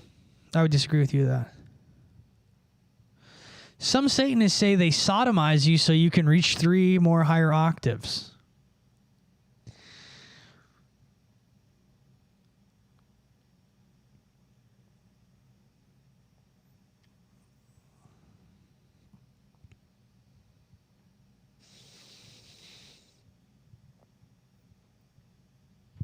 Someone said they're Triple G.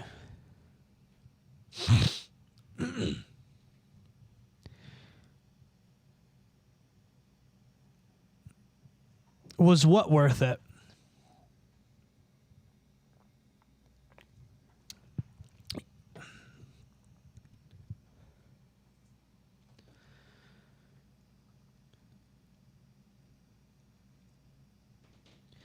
I was in a mystery school, and as soon as the inauguration happened, every single thing was sucking off Trump. I dipped out. That's odd.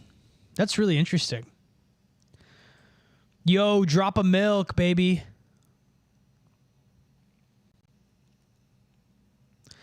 Masonry has a lot of ties to Kabbalah. Yeah. Why do you think that outlawed all that stuff? Thoughts on Professor Zhang? That guy. I'll get. How about this? Let's say this. I'm not going to be a dick. I could be. I very much could be. I've only watched one of his videos, but within the first 30 seconds, he told a lie that was extremely easy to Google search, and it was filled with dog whistling Chinese propaganda the entire time. So I think he is. That's what I think. That's what I'll say. But it was one video. It was one video, and I don't know. I don't want to typecast him. And the thing this is what he does. Okay, I'm going to be honest. This is what kind of kneecaps some of my content. I get too much into this stuff. So, like with the Rick Rubin video, I gave way too much information out. I went too deep, and people can't follow it because, you know, explaining esoteric concepts, it's like explaining a ball, like a shape that's changing while it's changing, you know. So if I just kept it like surface level in 12-minute videos, I'd probably be a lot bigger, but I don't think that that's what people need. Because the point is not for me to be big. The point is for you to get something out of this, and for when the time comes to where you meet your maker, you have some good answers as to why you behave the way you did, and that maybe something I taught you or I helped you a little bit, and maybe you could save your soul. You know what I mean? But maybe you should write a book or a website. I'm writing a book right now.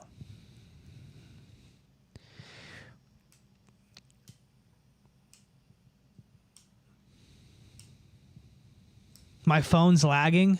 She. All right, let me do something real quick. Hang on. Let's do that.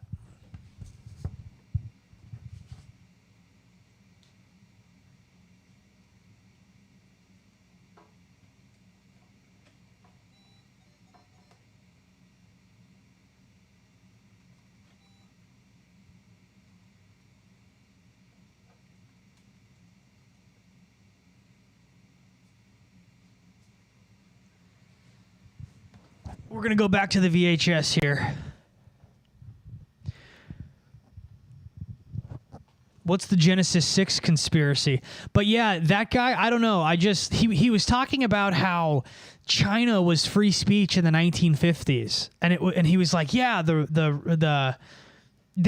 China loved open discussion and critiques of the leader of Mao. And I'm like, that's not fucking true at all. That's a lie.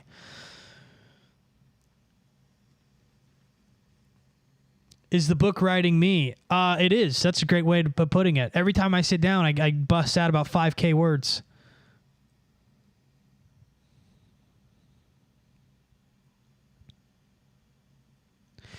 T-shirts with pockets are the way. They're the truth, dude. Whenever I'm not wearing one, it messes me up. It's the way. It's totally a way.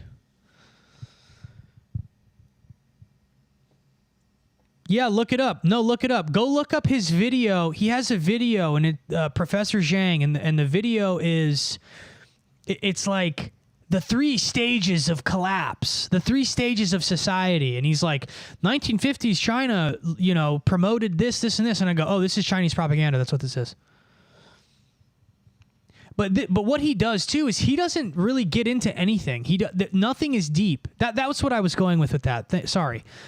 Nothing he talks about is deep. It's all just surface level, just shit that if you have any semblance of like an IQ above like 115, you can observe reality and these things.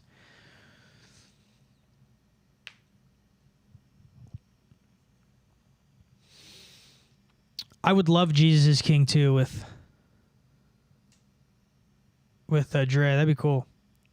So yeah, I don't know if he's an op. I just know that that's to me, that's Chinese dog whistling. That's Chinese propaganda. I think guys like him are good for me to watch, to be like, oh, I can grow my channel if I do this.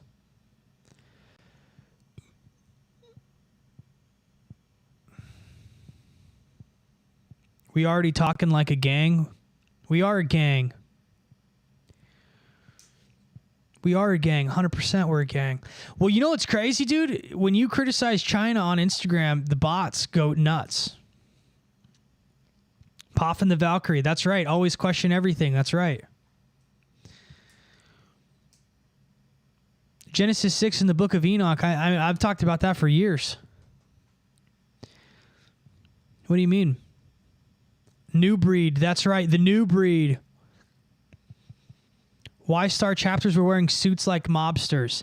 The new breed. Dude. Yeah, that's what we call it. We call it the new breed. That song is so fire, and so many people said it wasn't. I'm a new breed. That shit is hype. How are you going to tell me that's not a great song?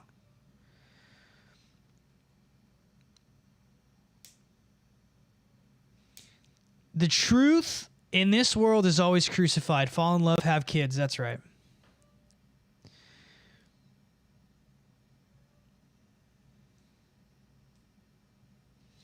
The new breed.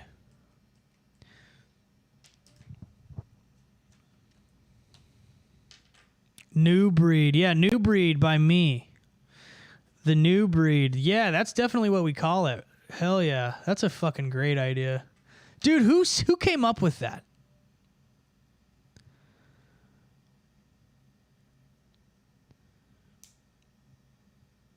Thoughts on Palantir? I mean, it's I don't understand. Like, I don't know. I think here's one thing I will say.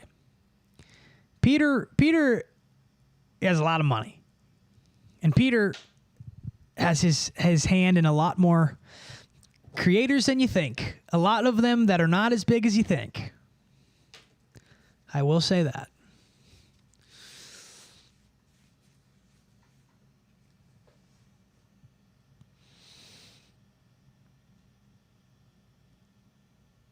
I made it on Spotify Raps, dude. Hell yeah. I got it. This new song I've got is crazy, dude.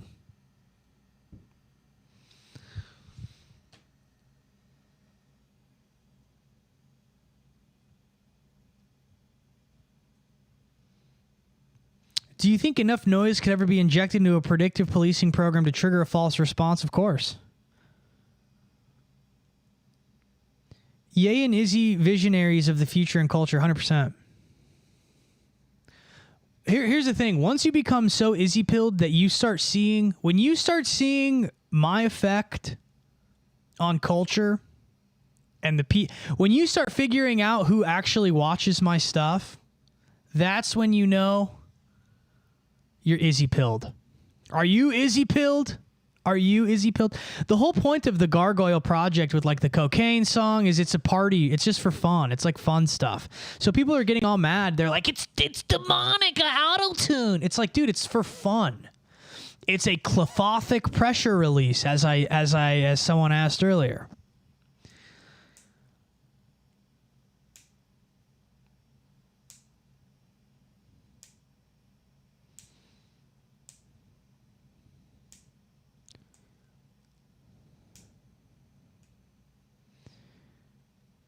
This chat is wild right now. I'm trying to figure out where we're at. Okay, let me get the VHS popping again, and then we'll go back. While I do that, can you guys comment how many viewers it says for you? Because mine is stuck at 77.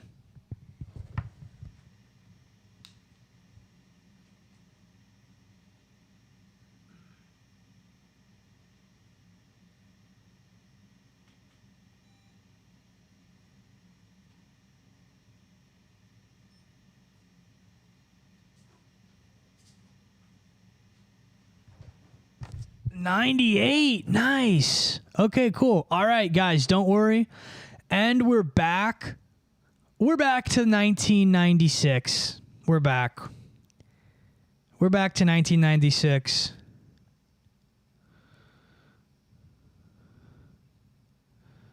Let's go.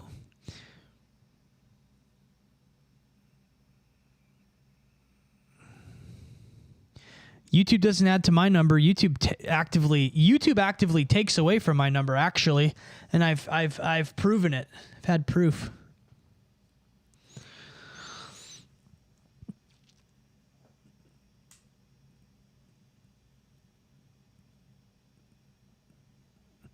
I feel faux safe again. Thank you. That's funny. I have a script from watching IPT. I don't know what that means.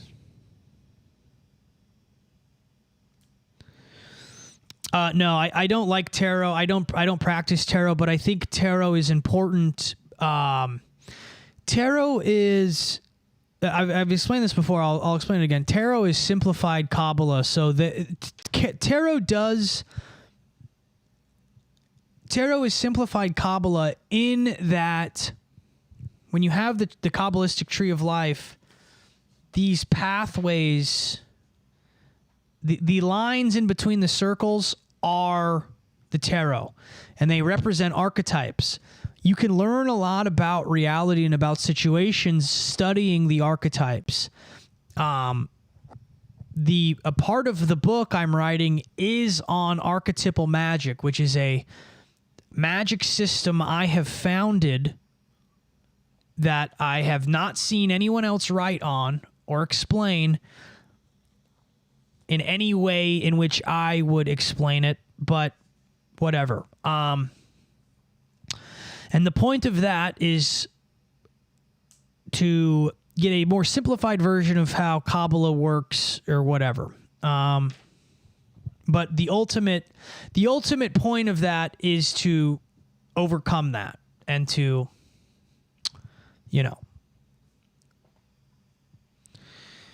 Does history require bloodshed to happen? History's already happened. What do you mean? History's already happened. Why would it require bloodshed?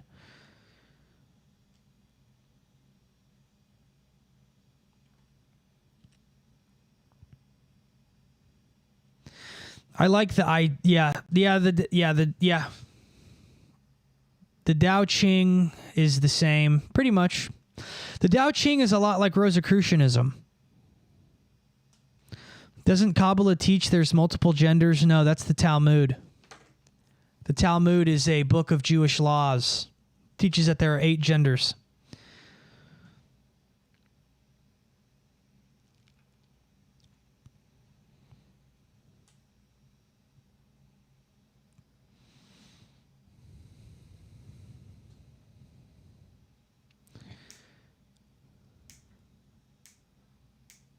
Yeah, 8. Go look it up. Look it up. Look it up. If you guys don't use your AI to, if you guys haven't manipulated your AI to be an occultic seer, then what are you even doing, bro?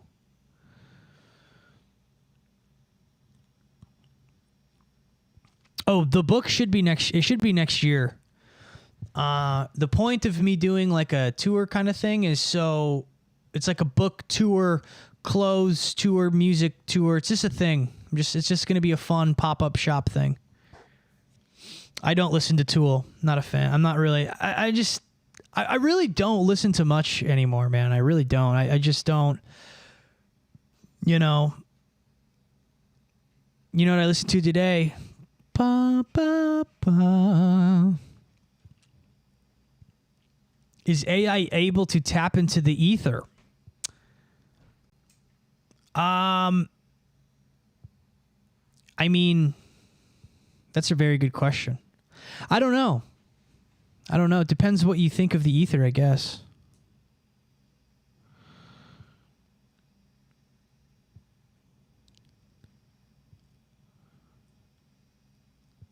Have you trained using the program GPT for All? It lets you load your own AI models, and there's one called Hermes that was trained on occultic books.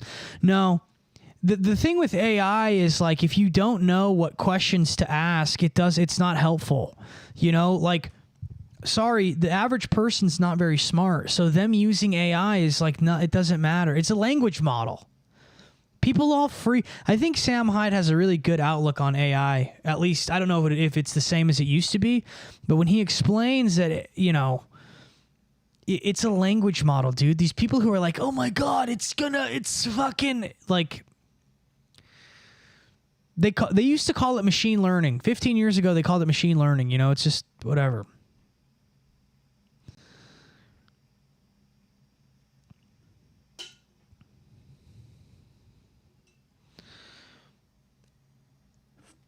The people who run AI believe in effective altruism, so they believe in killing us all to save a frog in the future. Well, guess what?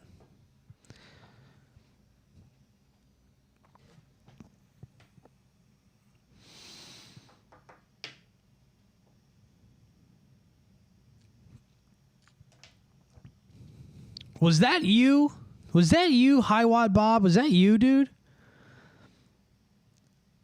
If that was you, I'm assuming it was because you know about it. Dude, thank you so much. You have no idea. Tell me more about this Jameson person. I messaged you back, by the way. I don't think you got back to me. You have no idea how much that is going to help with, like, what's going on.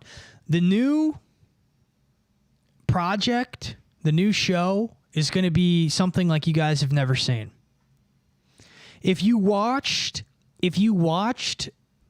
let's just put it this way. If you watched how influential I was to others in the Nepo American Nepo baby, what is it called? The American Nepo. If you watched that and you've seen how influential I was, the new show is going to be sick. It's going to be something like you've never seen.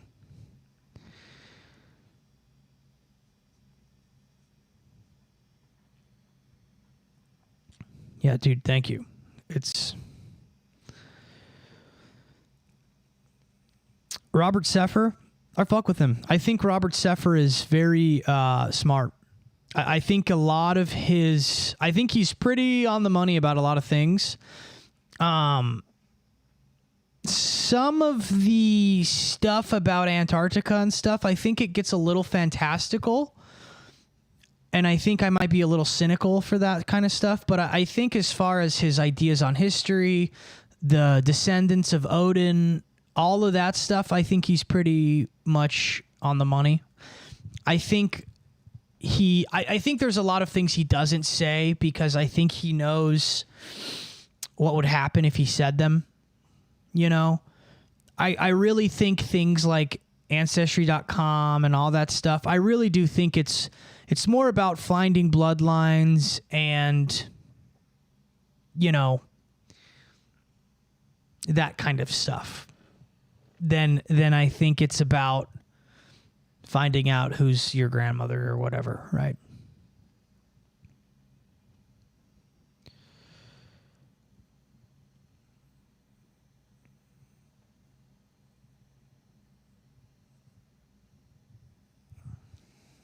So yeah, I think he's yeah. There's a reason they call him the most dangerous, or he calls himself the most dangerous anthropologist, because, you know, a lot of that stuff is unpopular because it is so contrary to. Here's the thing: the truth resonates at a certain frequency. The truth resonates. So that's why when someone calls me a Fed, I know they don't believe it. I know that they know that they're lying. So that's why it bothers me, right? When people are lying, when something is fake, when something's a lie, you just know. When something is real and something's authentic, you know, right?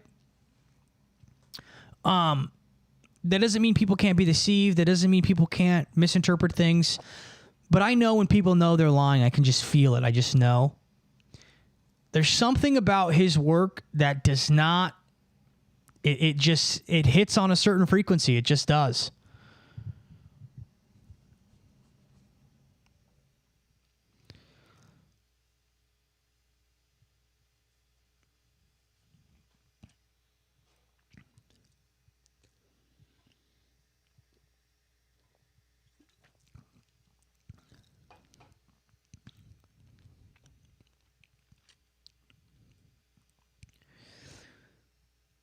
Mormons really be searching for bloodlines the longest. Yeah. Yeah, Mormons are they're really getting powerful, huh? They got one in the NFL now. They got Jackson Dart in the NFL. That's pretty crazy. The reason people want to know the real reason I wear sunglasses is because I have like kind of a lazy eye. And when I get tired, it's this one. When I get tired, it starts to it starts to like blink on its own. And a lot of times I record my videos at like 3 a.m. because that's how reality works.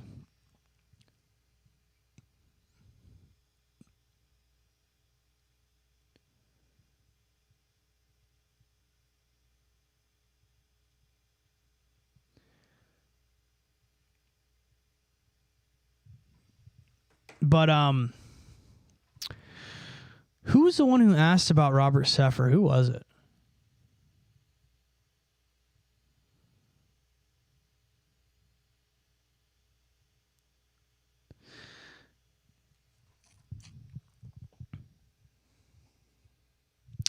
His eyes suffer from the weight of the world syndrome. Sometimes it feels like that. Ba ba ba ba ba ba. Well, eye exercises. I'll have to check that out.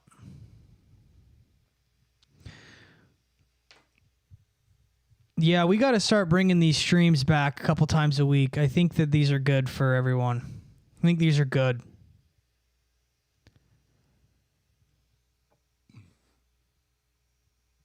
Firm handshake from Uruguay, way down south, bud.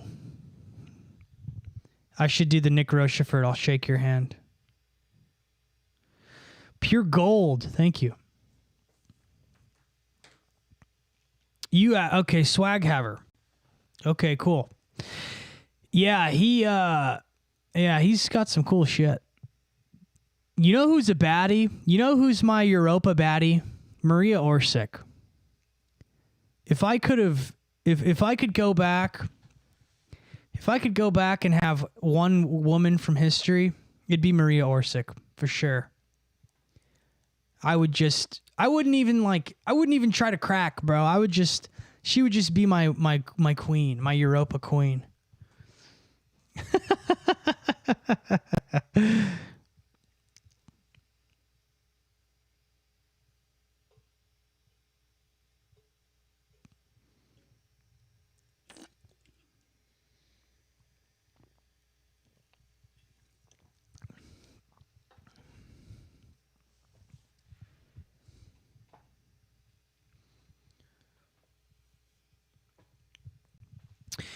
Yeah, but see, here's the thing about Robert though. He does get into, you know what I'm not a fan of? He gets into the alien stuff. I'm not an alien guy. I'm really not an alien guy. I don't think that there's 10 races of aliens and there's the grays and the fucking I don't really know how I feel about all that stuff.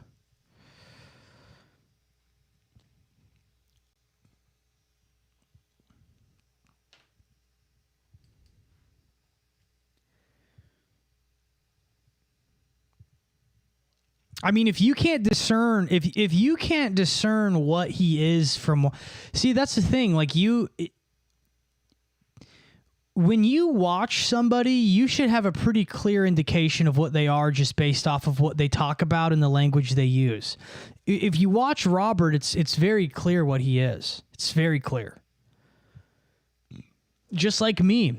If you really watch me, it's very clear what I'm talking about. Just like that, people were asking about Professor Zhang. You know? Like within a minute, I could tell that he's doing like pro-Chinese stuff. What do I think of the vigils held for Kirk? What do you mean?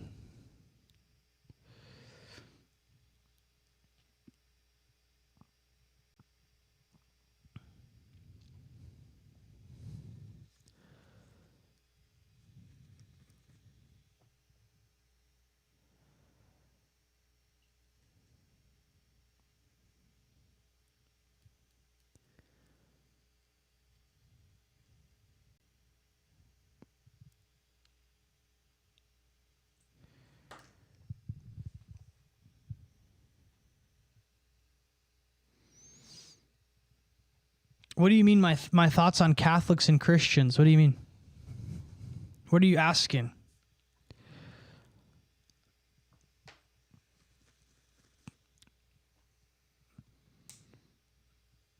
Octopus are aliens. Chinese people are also aliens. They eat octopus. Alien on alien crime. Are alien encounters demonic in nature? I kind of think so. I don't... You know, I used to be real black and white. Aliens are demons. I still think aliens are demons. And I don't know. I'm not an alien guy. I'm not an alien guy at all. I don't really believe in aliens.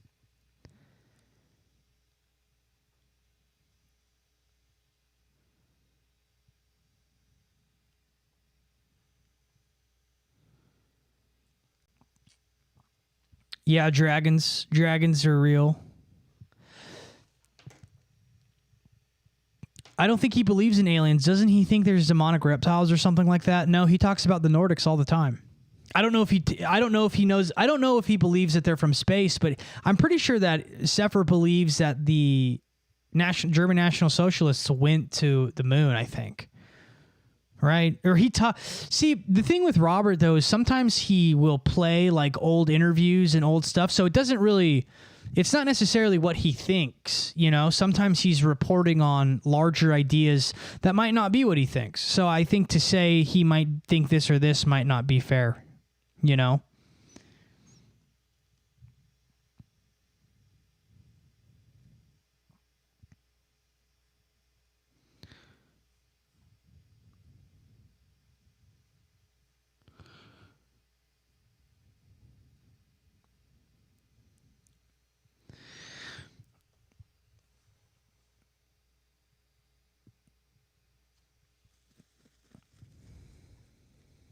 Favorite Beatles album? I'm not a Beatles guy, dude, at all. I'm not a Beatles guy at all. I don't really like them. I really don't. I don't like them. I honestly couldn't tell you my favorite Beatles album. I really couldn't, because I'm not into them. If I had to pick between the Beatles or the Stones, I'm a Stones guy for sure. Rolling Stones suck? You're an idiot, dude. If you think the Rolling Stones suck. Yeah, Crowley was on the cover of Sgt. Pepper's.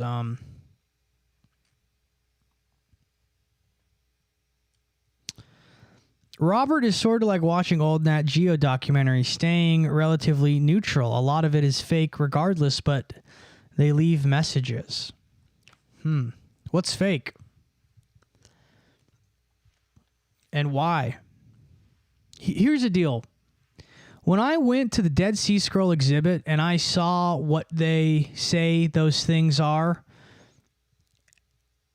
I had a legit, not even a cognitive dissonance. I had like not a paradigm shift. I had like a mini crisis, a mini mental crisis, because it was like, oh my God, this is so fake. And not even like the scrolls or whatever they had. They didn't even have the scrolls, but just, it was all propaganda. And it was like, holy fuck. Wow. This is so fake. Is Christianity or Catholicism the true way? Well, Catholics are Christian. So they're that's like saying, like, I'm a man and I'm a human. What is the way of, like Catholics are Christian. So they're the same way. They're the same way. They're not going in different ways. They're going the same way.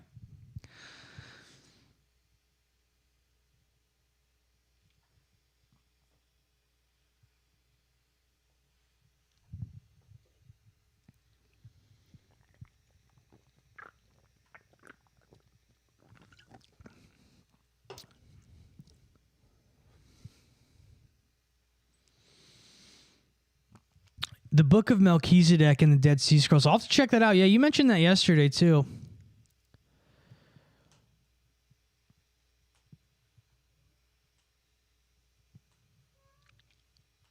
You see, you know what's so funny? Protestants fixate on Catholicism so much. Catholics don't think about Protestants.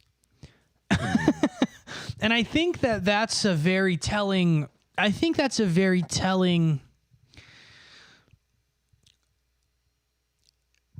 situation, I guess. I don't know the word. That's like a very telling thing. Protestants are so caught up with what Catholics do. And Catholics don't even think about Protestants until Protestants bring them up. It's very much like what I'm seeing happen with certain things politically right now.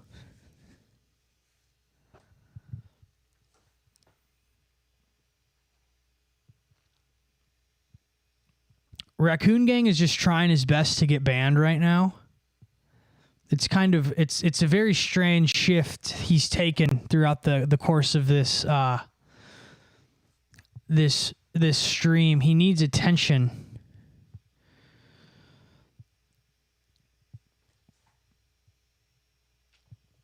No way the Dead Sea Scrolls are real. They were found in a cave anyone could access for hundreds of years, but ended up being found by some kid randomly. It wasn't a kid. It was a man. It was like a man. And then, so this is the craziest thing. So the guy finds the guy finds the Dead Sea Scrolls. Then they're in these clay pots. He starts smashing the pots, thinking he's going to find quote unquote treasure. He then sells them to a Christian priest for the equivalent of $100 in today's money. That priest then puts in a ad in the Wall Street Journal, might have been the New York Times, and somebody buys them. But this is the crazier thing. They were found the year before the nation of Israel was created in Palestine. So it's just the perfect, it's the perfect,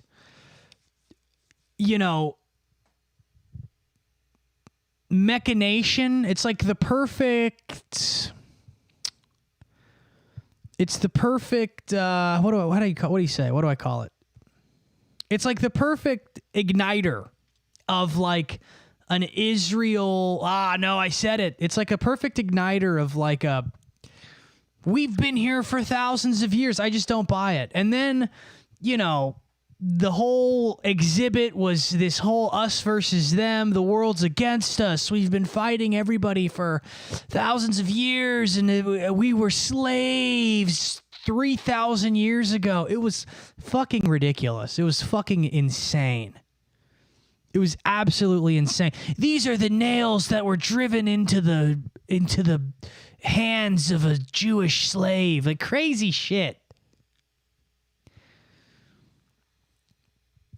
Like, this is what it would be. Like,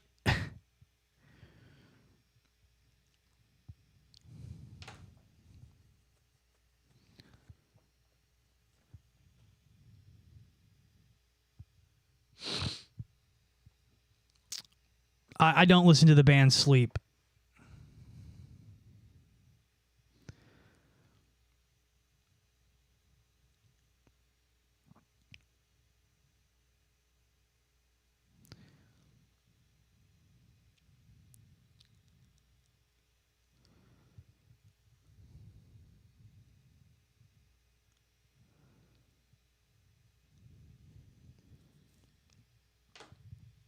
I have alts. Do what you will. I didn't even say anything.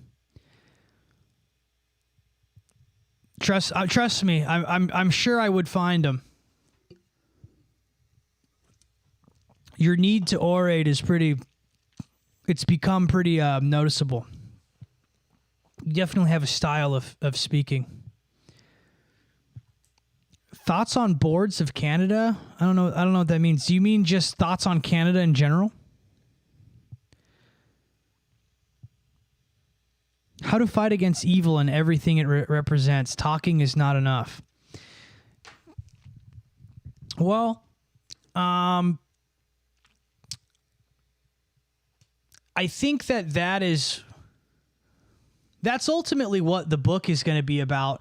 And that's ultimately what this channel is about, right? Is like the channel is exploring the occult. It is in order to learn. It's like the art of war, right? You learn the ways of your enemy so you know how to combat your enemy, right? Like people who, like the guy yesterday who was like, well, you don't need that. It's like, yeah, you don't need it, but just like my example earlier, if you know why the police are facing the Unite the Kingdom rally versus the other side, you have a fundamental advantage in reality in general. You understand the way they think. You understand the way that they're going to attack you. You understand the way reality is set up. So that way you don't have a mental breakdown when things happen like what happened this week. When tragic things happen, you understand why. You get it. Right?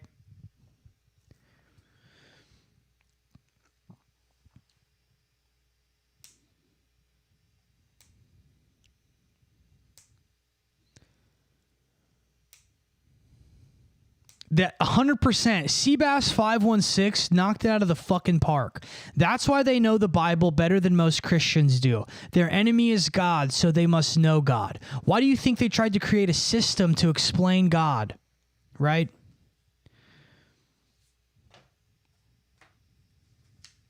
It's just like how how Satan knows Scripture better than anyone else. It's the same reason. It's a legal system. It's a legal system. It is laws. The laws of reality. The laws of the Kabbalistic reality. When you know the laws, you then know how to not have them affect you. Right? So it's just like I hate this word because it's so... Because Andrew Tate fucked it up with the Matrix. The Matrix. We're in the Matrix. Andrew Tate just sounding... Just the way he sounds. Whatever, you know. Don't have a problem with him. It is what it is. But just the way he says Matrix, he says it like a dumb fuck. And he fucked it up for everyone else who's trying to actually teach the actual Matrix that exists. You know, like part of my being is I have found a way to transcend certain parts of the quote-unquote matrix where I have time to write a book. I have time to do these things, to orate things to you, to try to help people, to try to learn, to teach you things, right? I've been able, my life is an example of actually being able to transcend certain parts of the actual fucking quote-unquote matrix.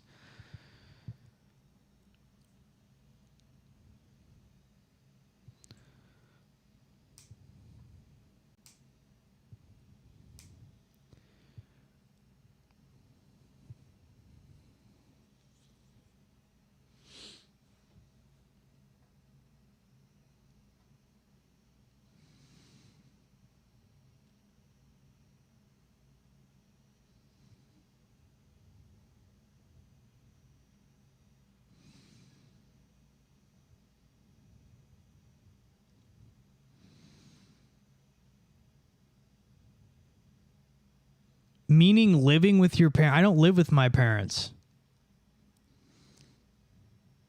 The fuck are you talking about?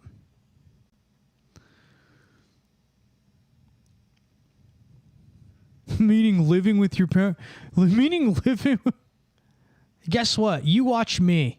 You're watching me, buddy.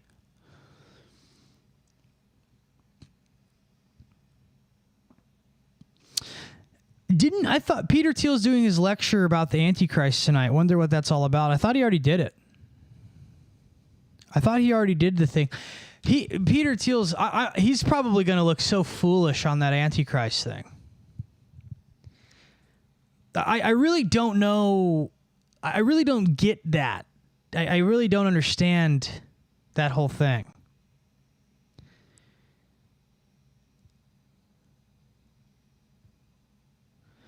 Oh, you're 29. Advice: you're feeling very lost, alone, and depressed, but trying to trust God has a plan for me. This is my advice to you, and this is, I'm 31, so I'm a little bit older than you. 29 is a hard age. 29 is a very difficult age. And when I was 29, I didn't have anything either. I was like a year sober, maybe. I lost a lot of my 20s to COVID. I lived in Southern California. So COVID was like really almost 4 years for me, 3 years. If you said you mentioned God, this is what you need to do. I'm not going to say what you should do. This is what you need to do. Live your life with trust in Christ. Okay. Know within you that he's going to help you. He's going to be there. He's going to save you. But live your life as if he's not. Live your life as if he's not. Go 100% full untamed Christian, which is an archetype that's in the book I'm writing. You need to live your life full vitality, you got to go for it, dude. If you're not in shape, you got to get in shape. Do whatever you can, but you need to live your life as if Christ is not going to be there. He's going to save you, but you need to live as if he's not. You need to work as if he's not. Have the faith to know he is, but work as if he's not.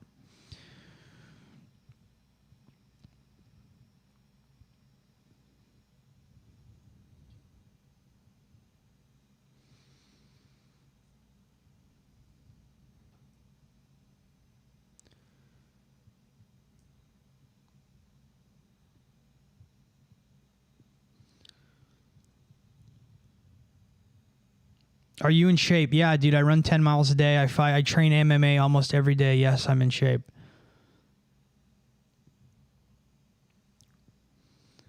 You're like, Raccoon's funny because he's like, he tries to find issues.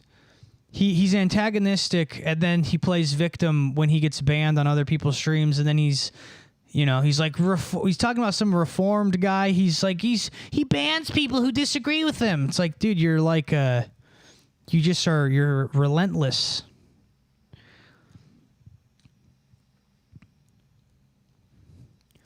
What's my bench? I don't know. I don't bench.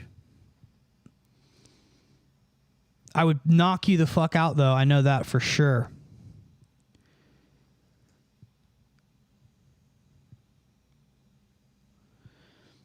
I really don't understand Christianity, and I look around and see homelessness, starvation, and symbols, and nothing helps. Struggle. Godspeed. Well, what have you done to understand it? You know? There's always these people who, and I'm not saying you're one of them, but there's always these people who they don't understand things, they don't get things, they have questions, but they never seek the answers to them. And they're always wondering why. You know? I did Muay Thai for a long time. I don't do Muay Thai anymore. I do like straight MMA now. No, you're not as smart as me.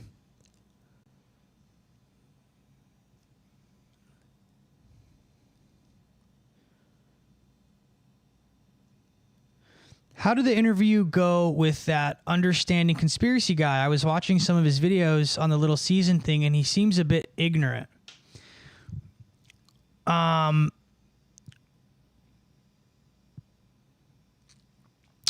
Yeah, I don't know if ignorance is the right word. I think I'm not a fan of the little season theory. I think it's pretty bold to say the little season stuff. I think it's a pretty, I think it's a little bit, I don't know how to really describe it. I think it's a lot, but, because the whole thing hinges on the entire little season, idea hinges itself upon one interpretation of one thing that Christ said. And, Christ spoke in parables. So it's all contingent upon the line that I will be back within this generation. Well, Christ spoke in parables, so that might not have been a literal generation. And so, that's a lot. That's a big thing to say that, whatever they're saying.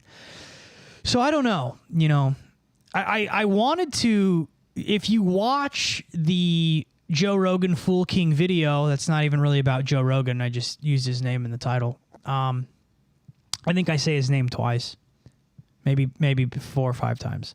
But I wanted to actually interview him more and talk about it more, and he didn't want to do it. So I don't really know.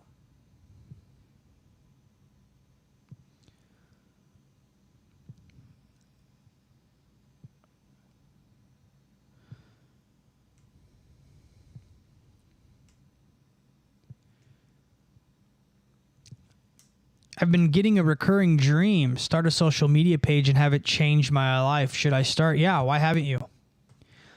Hey, why haven't you? Connor says little season is pretty heretical. Yeah, I don't know if it's it's heretical to the church. I don't know. I just feel like it's a really big thing. It's really big.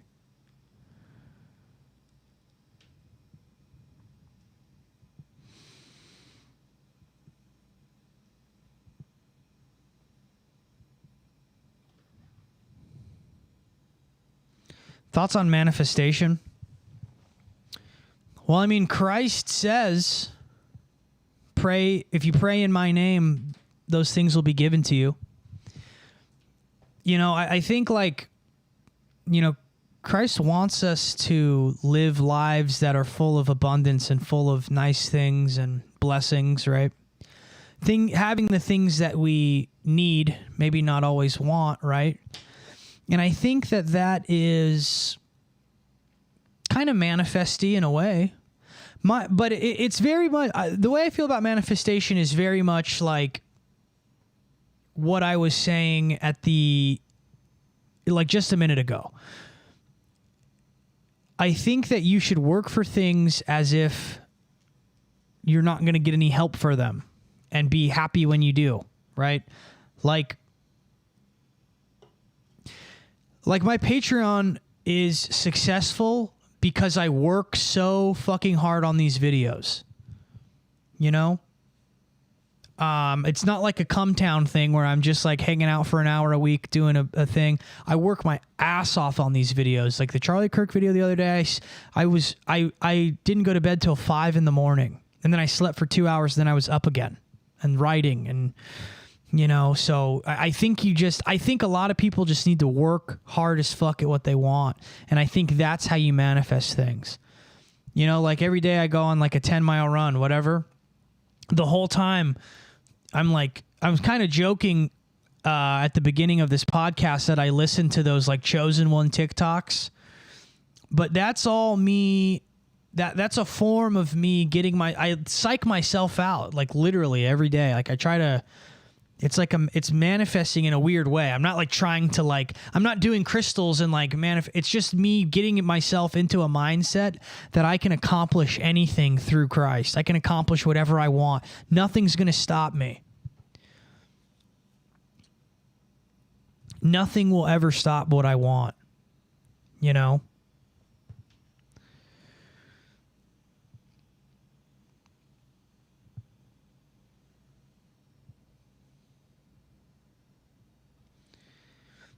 Thoughts on trying to exist in the music industry as a Christian? Find yourself to your own record deal. And what I mean by that is set aside a budget. That's your recording budget. Let's say it's $2,000. You have $2,000. That's your money for your album. That's your marketing thing. You're your own label. You practice.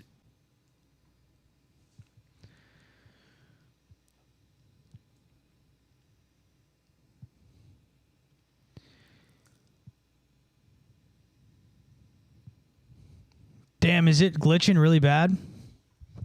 You know what? Let me try something here. Let me see. Let me fix my internet. Hang on.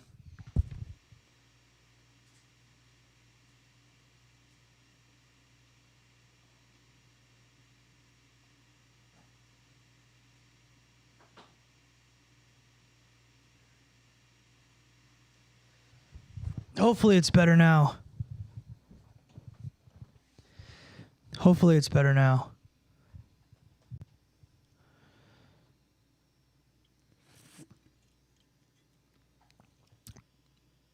Wait, what did it cut out on?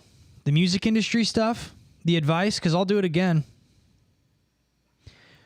Just let me know what it cut out on. I'll explain it again.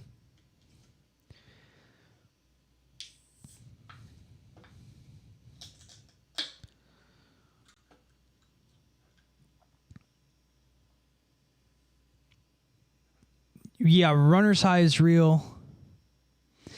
Oh yeah, okay. Christian in the music industry. Don't try to participate in the music industry. Just be your own. Be your own. One thing that Joe Rogan has said that is actually really good advice is to create your own pirate ship. So be your own thing. If you're gonna do music, be the brand. Be the musician, be the label, be the manager until you get one. And when you do get one, make sure they know their shit and that they have connections. The biggest thing with a manager is connections. Do it all yourself. And what will happen if you build cool shit on your own, people will come to you. If the music is good and the imagery is good, people will come to you. All right? The thing with my music right now, it could be a lot bigger. I really don't push it. I really don't promote it. I have a lot of other things going on. There will come a time where that's what I'll push and I'll promote. I'm really not taking the music thing seriously right now. But you notice I have a brand, I have merch, I have everything. You know what I mean? My biggest thing is if I really had someone who could throw $25,000 at my stuff, it would be huge. It really would. It'd be way bigger. But right now, I'm at this stage where I'm doing everything on my own. It's just me, right?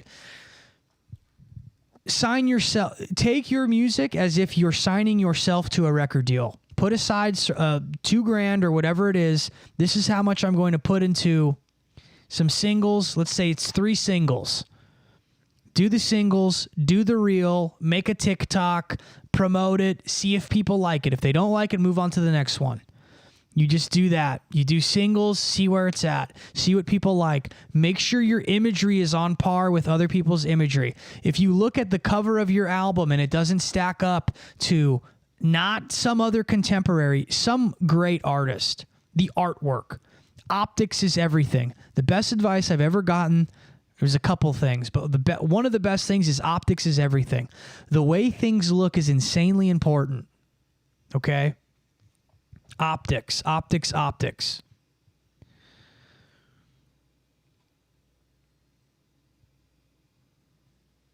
So don't you don't want to approach it like I want to be in the music industry. Don't approach it that way. Be your own thing. You don't need the music industry anymore.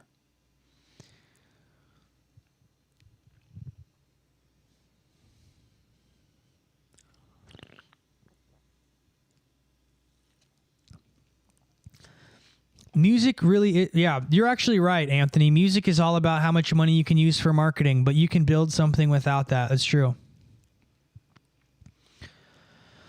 What's helped me transition the most from 29 to where I am now? Sobriety. Like sobriety and being honest with myself, being honest that like, because before, here's the thing, like before this stuff was doing better, I was big on Twitter. I had a Twitter account that was doing really good. Like I was making actually kind of not good money. I was making money on Twitter. I had a big account. I was reaching a couple million a month, whatever, right? And then you know, I had this thing going on where I wasn't being honest with myself. And I was big on Twitter, but I wasn't doing well on Instagram. I wasn't doing well on YouTube.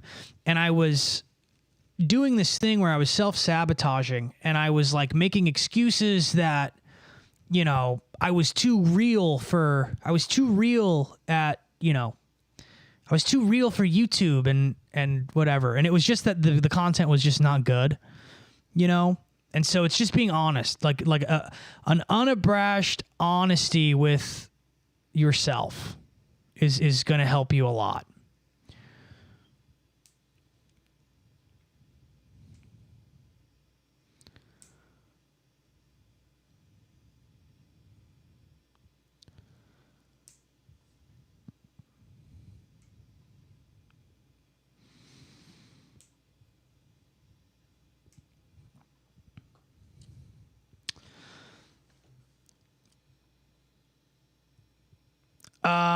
Yeah, I don't know. I don't know about the call-in show. It's like every time I try to do it, it just doesn't.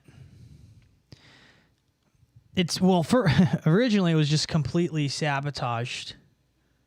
But I don't know. I'm gonna have to try it again. I'm probably gonna try it with the new show. The new show that comes out. It's probably gonna be its own thing. Probably try a call-in thing. You know, but I'll have to try it. It's yeah,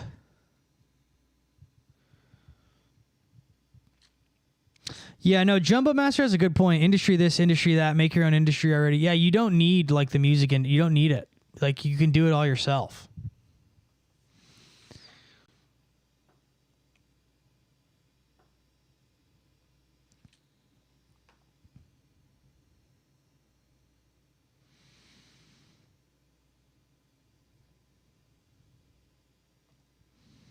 Sam Hyde fan. Sam Hyde follows me on Instagram. You got to go watch American Nepo, and then you'll have your answer.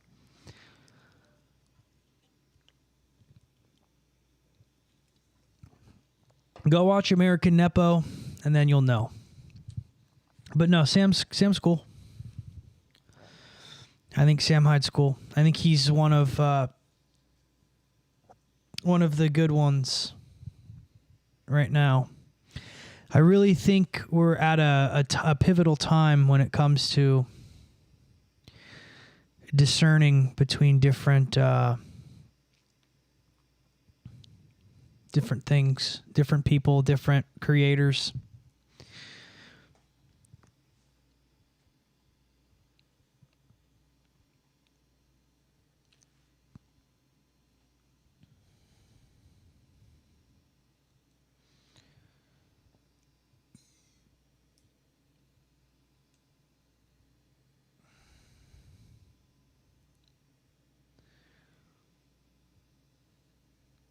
if you got super big in the music industry by doing everything yourself and declining offers, do you think they would start fucking with you and trying to sabotage, threaten? No, because what would happen, usually what happens at that point is you get an offer that's so good you can't refuse it, right? Like if somebody was like, if you get big on your own, it's completely different, because what you then have is you have a label who will offer you money and they'll just fuck off, right? So then it's just a loan. You're just getting a loan. So, you know, you have to get there though on your own.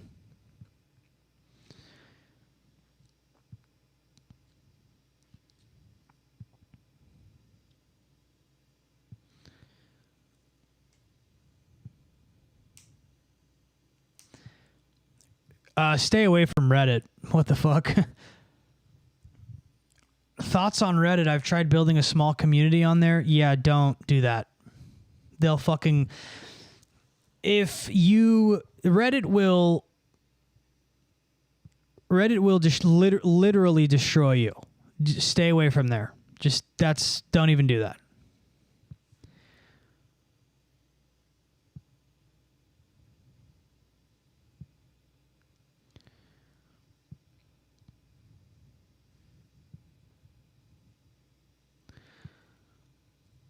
Yeah, just be careful with Reddit. Reddit's full of people who Reddit is all deranged people who think they know everything.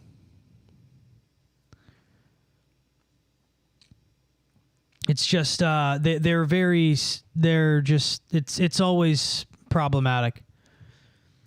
Every time I see a Reddit thread that's like, people will make Reddit threads about me, and it's always like the most unhinged, speculative shit that's like, I don't even know what it is. It's like crazy.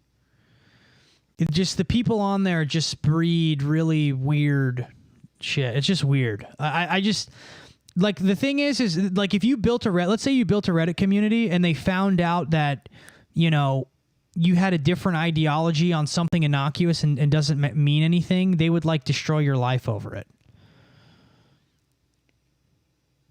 It's like the craziest. It's so crazy. I have like a permaban. I have device bans on Reddit. Every time I make a Reddit, they ban me, and it's fucking wild. It's ridiculous. When I got kicked off of Twitter, when Bert Kreischer had me kicked off of Twitter, I was like, they had me IP banned from Reddit.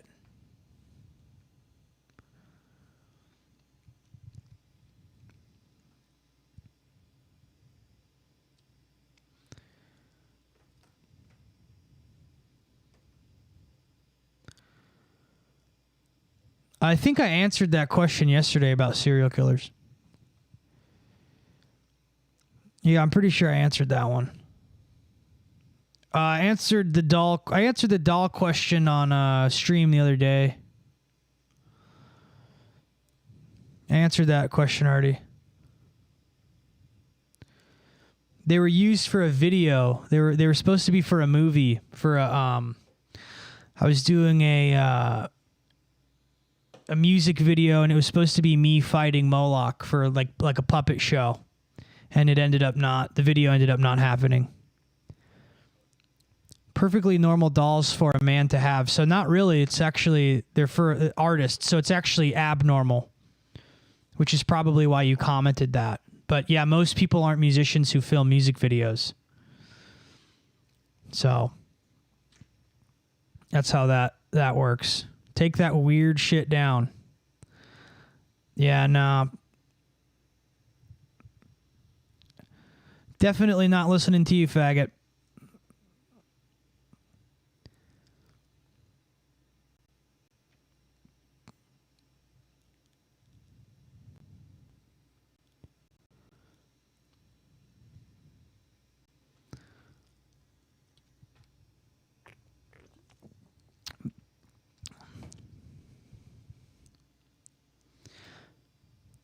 Yeah, no, I've already figured that one out, Alana. Definitely.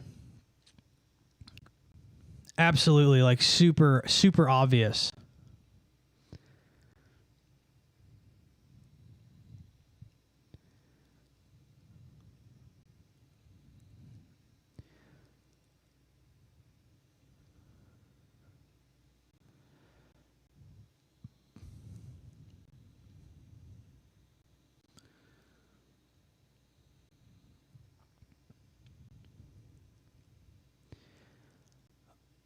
Owen Benjamin. I don't know. He's all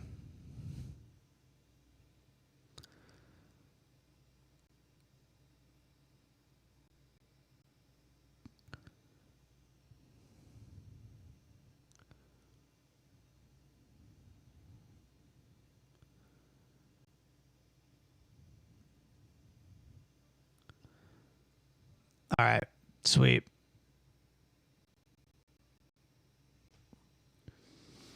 Best LaCroix flavor? I don't know, dude. I haven't had one in a long time. You live next to Owen? He did like a crazy thing on Nick Fuentes, didn't he, recently?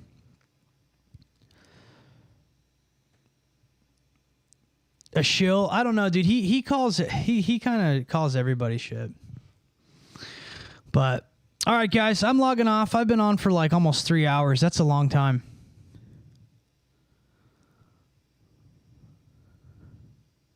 God bless. Have a good rest of the weekend. We might stream tomorrow. We might not. I don't know. It's Sunday, so. Peace. God bless everybody.